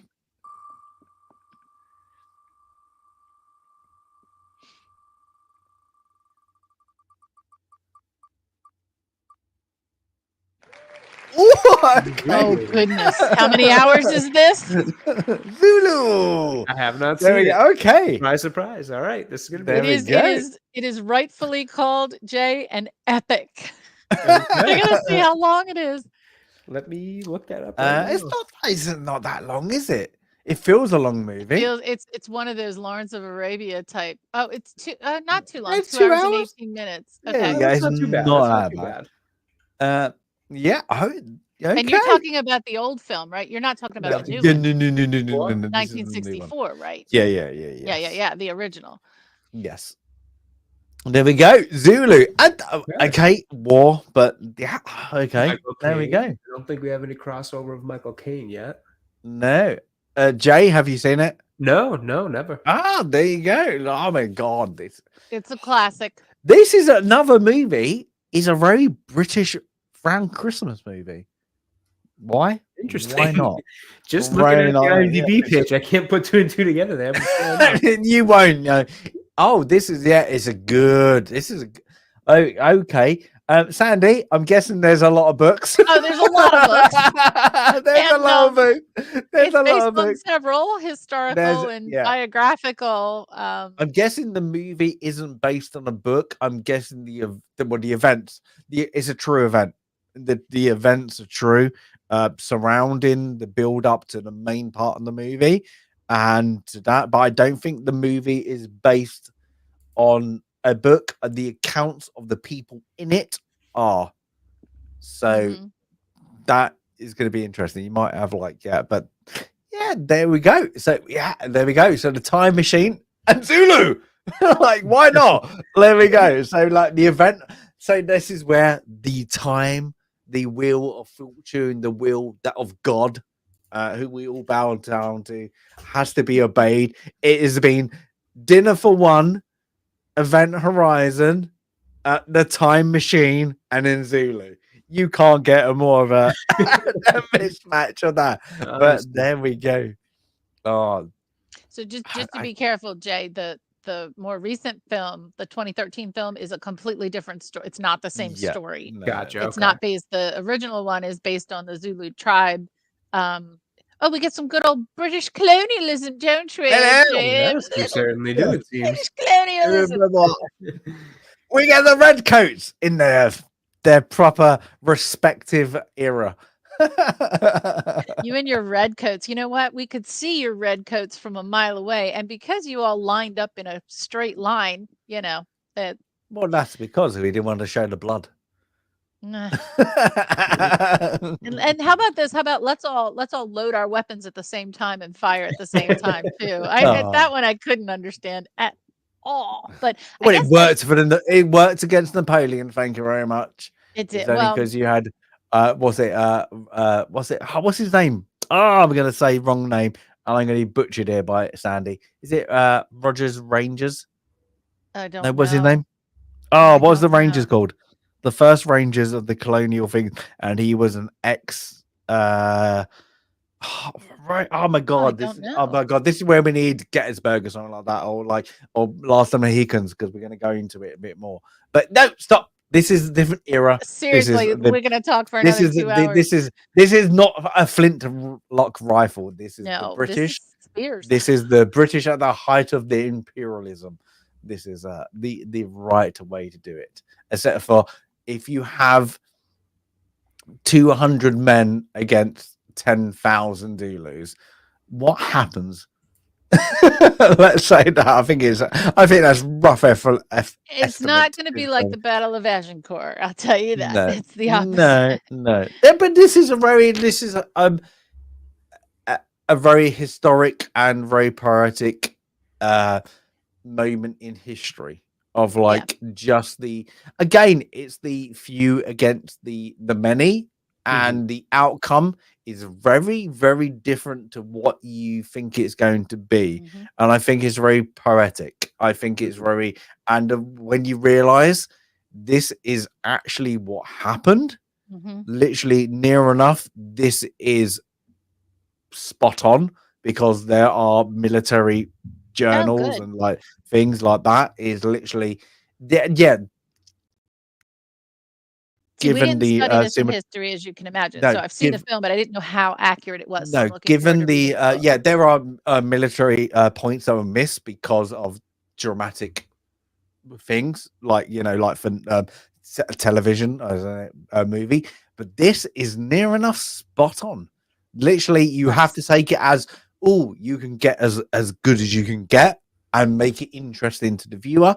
This is very, very on the nose. So this is a good, and I think it's who bloody look at who brought up Braveheart? Who just said Braveheart? I'm not going to the name of Braveheart. Who's banned? Who do I need to ban? Valador.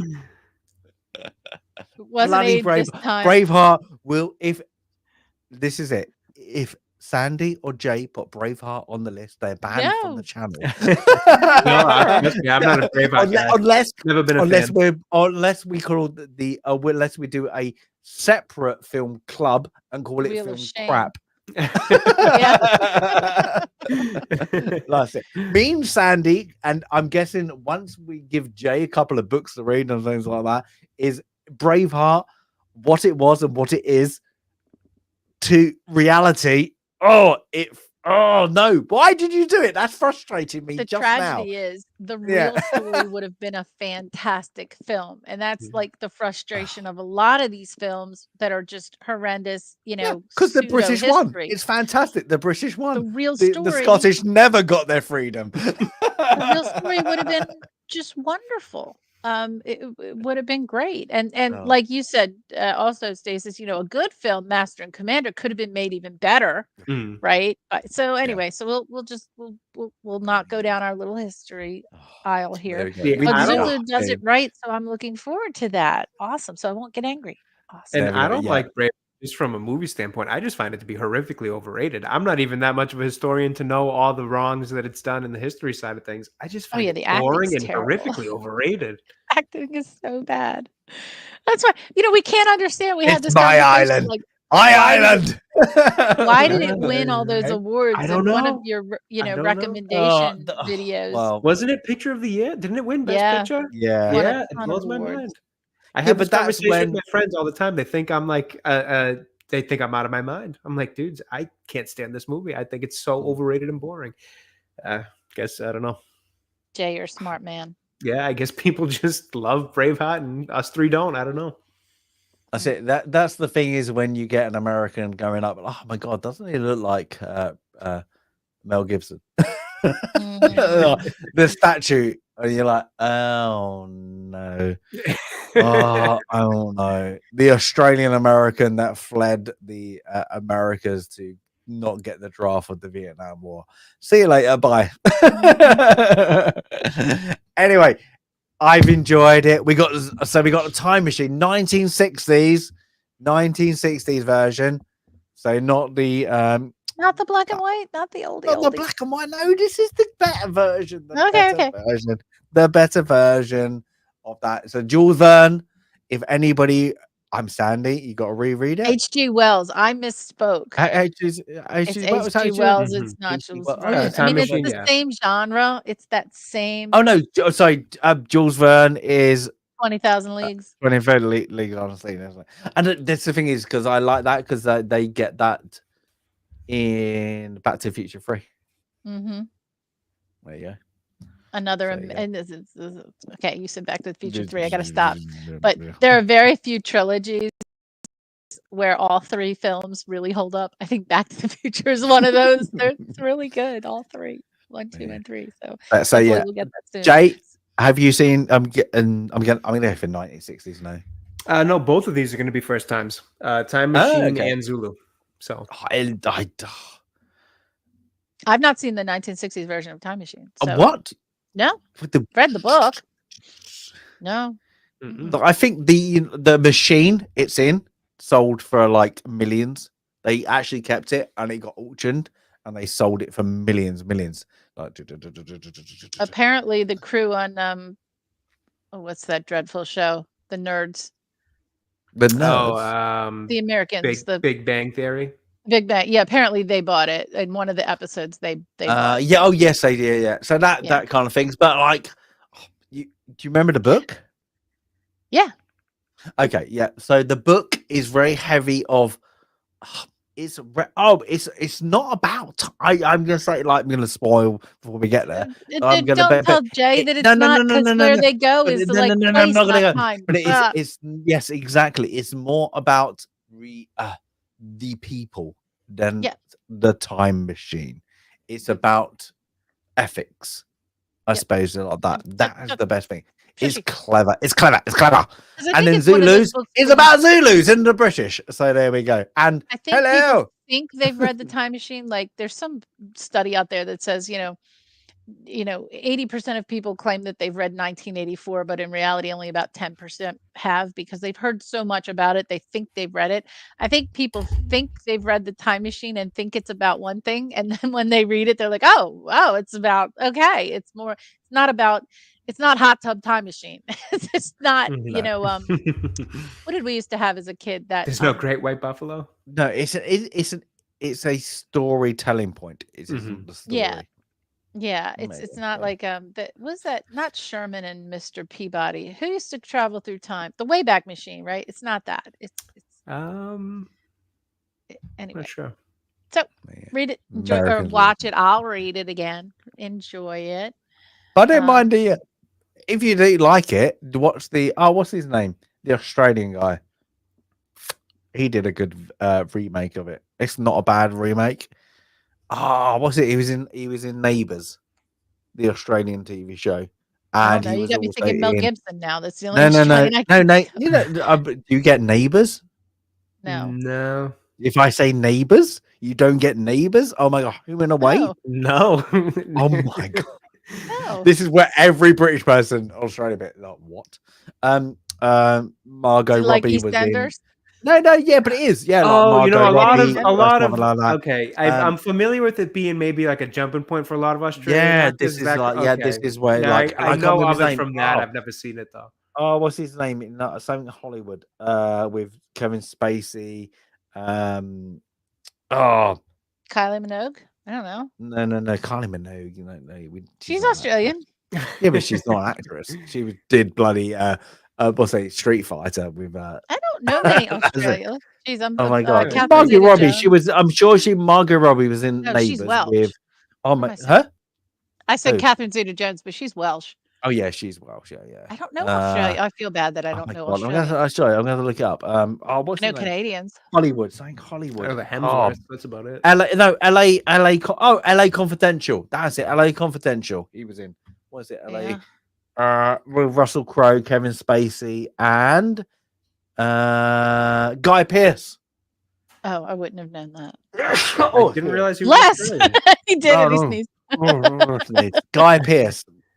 Guy Pearce. He was also in Neighbours, but Guy Pearce did the remake. He was massive after that. He was a massive thing. He did loads of Hollywood movies. He was like the next big thing, but then he did something that was really weird. I can't remember, and he just killed his career.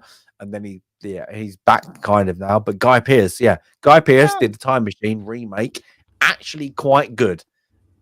They did it slightly different, but kind of kept the original concept. So it's good. But yeah, this one is really, very good. But yeah, so Time Machine, 1960, everyone. And then what did we just get? Zulu. Sorry, Zulu. And we get, yes, British colonialism, as Sandy would call it. The only greatest colonialism. There's only one kind of there's no colonialism like British colonialism. Yes, for indeed. Sure. The sun never sets in the British Empire. There we go. Without tea, at least. But everybody, I hope you've enjoyed our double billing, our double feature of our very short, I'm guessing it, a very short of Dinner for One. What we all recommend, a little bit of fun, and then if you want to do for it back to back Event Horizon, it is coming up to the Halloween era, so a bit of scariness. It's not, I wouldn't call it scary, psychological. Yes, I would call it. But everybody, I hope you've really enjoyed, guys. What I've been ill, so I've been off the YouTube except for the day. I just got better today. Well, the other day. But guys, what you got coming up? Not too much on my end, out of the normal at least. Couple reviews, videos. Got to go see that new You've Venom movie. Penguin, haven't you? You got into the Penguin. Yes, I'm actually a couple episodes behind, so I got to get a few of those cranked out. So they'll probably come out kind of simultaneously. I must say I'm liking the Penguin. I'm liking it. It's pretty good, honestly. I will say episodes 4 and 5. Those are the two I actually have to do reviews on. 4 is the weakest of the series. It's not awful by any means, but it's definitely the weakest, and you'll see why. So get ready for that. And then 5, I'm starting to notice a little bit of a dip in some of the tightness of the writing. But I'm interested to see if 6 kind of brings it back to the first 3 episodes. I agree. Still good, I think they're winding you in. They're winding you. I hope so. I think that. Yeah, but I actually watched the Batman, and I forgot how much it's making me want to watch it again. And I forgot how much the Penguin's in it. I don't like the movie, but I forgot how much. I thought it was fine. I liked aspects of it. I really liked the detective side of things. Yeah, that's I haven't gone back to watch it again, but this is making me kind of want to get back into that world a little bit. But yeah, outside of that, some other reviews. Like I keep saying, at some point back into some streaming. But some of the normals, so just keep an eye out and like, share, subscribe. Sandy, how many we got left? Oh my gosh, it's fewer than 20. This morning's hike was magnificent. It was a beautiful day. But unfortunately, the embassies that are left are all in these massive, ugly office buildings. And so it's not we've run out of the beautiful architecture, but we will finish. I'm preparing to teach a class or actually several classes next Saturday. So I won't make film club next Saturday. We'll have to talk about that. But yeah, this week is just, my day job, and then preparing for a class that I'm teaching on historical documents next Saturday. Excellent. Nice. James, what are you playing? Are you playing? Know. Oh no, I need to go back. I know people are doing Conan. I know, but I'm gonna do. I actually just downloaded Conan. Yeah. Jay, you gotta jump in. I finally just downloaded it. Buckshot came in today. We haven't seen Buckshot in ever, and he jumped in today. So come on in, So Jay. anybody doesn't know, Mr. Porkchop, Dan, as we lovely know him, has again for the 10th, 15th, millionth time started Conan again. Everybody's enjoying the thing. So if you don't go over and I think it's if you're sub to his channel, members, you get it for all the things. Do it. There we go. Galadorn is the master. Yeah, he is the Conan master. Looks like it is very. It's very, very enjoyable. It is very enjoyable. Yeah, seems it. So I'm very interested in getting my hands on that. I'll probably do a little bit of kind of figuring it out off stream. Then I've been thinking about doing some streams of that too. So it's a very easy concept to do. You don't have to really get your, I suppose, what's it like at the beginning when you create a character, you don't have to really think about it too much. Just you can plug in and play. Be prepared to die a lot in the beginning. Yeah. But there's a lot of people to help.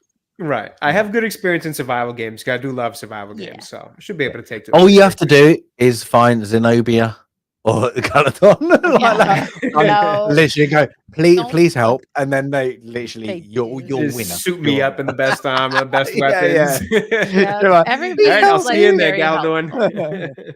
Everybody else is would be level 20. They're like level 100. Galadon, what are you? Are 110 by now? What level are you? Stupid. I think every time 35 now. How is there a non-sleeping mode? I don't know. So, but you can actually do it if you're offline. If you stand there, you can gain percentages on your level whilst you're not moving. But not as much as they're hardcore. They know what they know where to go get the best XP. Yeah, they know where to get the XP. It's very fun. It's very addictive. The building model on it is very, very good. So yeah, it's one of the things. But otherwise than that, I need to do just before Halloween, and I would do it. The Beyond Hanwell. They did updates. There's a clown one. No, I'm not watching that. There's no way I'm watching you play that, even though it would be entertaining to watch you just jump. That is that has to be the most scariest jumper fist. I don't know what there's jump out of my skin. Let's just say that I literally pooped my pants. So I want to do that. The filing cabinet drawer. That was the best one. That was the best. Bastard! You bastard! Literally, I've not been so scared. I was like, afterwards. And then my girlfriend was like, the funniest thing is I know you, and you actually acted like there was no play acting. She was like, you acted like you literally were there. That was not fake. And I was like, yeah, I just be who I am. And I went, but also I kind of nearly enough weed myself. So this one, apparently what they delivered now, there's a couple other bits, and apparently they've just up the scare level. And I'm like, I really enjoyed it. I really want to go back. I hate being scared. I really enjoy the game, but there's parts of it I'm like, no, I don't want to do this. And there's a couple of updates on the other games I want to do as well. So, but again, 3-year-old, he brought back the Petri dish of hell after nursery. I've not felt well for a few days. This is my first stream since the last Saturday. So that's how bad that was. So, but yeah, film, you can't miss film club. Do you know why? Because you need to talk about film club. And that's why we're here. It's about having love of not old, but old, new, modern, whatever it is, the wheel will rotate and we're going to enjoy it. But everybody, I'm glad that everybody's turned up, going to rewatch this, actually has some fun. It's event, hate to say it, dinner for one, but the main source, the main dinner was Event Horizon. And just before Halloween, please go and watch it. I think this is a must, and I do enjoy it. I really enjoyed Event Horizon, so I'm glad Sandy threw a spanner, and then we got a double header of Event Horizon. It was very, very lucky, but I thoroughly enjoyed rewatching it. I'm really pissed off again. It's so short. It's a short movie, but yeah, it's a good one. But apart from that, guys, anything you want to end with? I like to waffle on, even though I'm feeling kind of ill. Nope, I think I've said it all. I think I've said a lot, and I think I've said it all. But, nope. Just, go check out the movie, and thanks for coming by. Yeah, indeed. And check it out. Get yourself a little bit psychological scared. And Sandy, would you recommend? I know this is another channel, but I don't mind. Critical Drinkers review of it. Oh, because you told me, yeah. If you you just can type in Drinker recommends Event Horizon, and plus check out all of his other Drinker recommends. There are films that really deserve a second look. I think he's done a great job at kind of, thinking about films that maybe were overlooked and underrated. So it's Drinker recommends Event Horizon. There you go. Mm-hmm. So on that note, we can recommend it, he can recommend it. But on that note, as for always, until the next time, Film Club will be back very, very soon. Bye.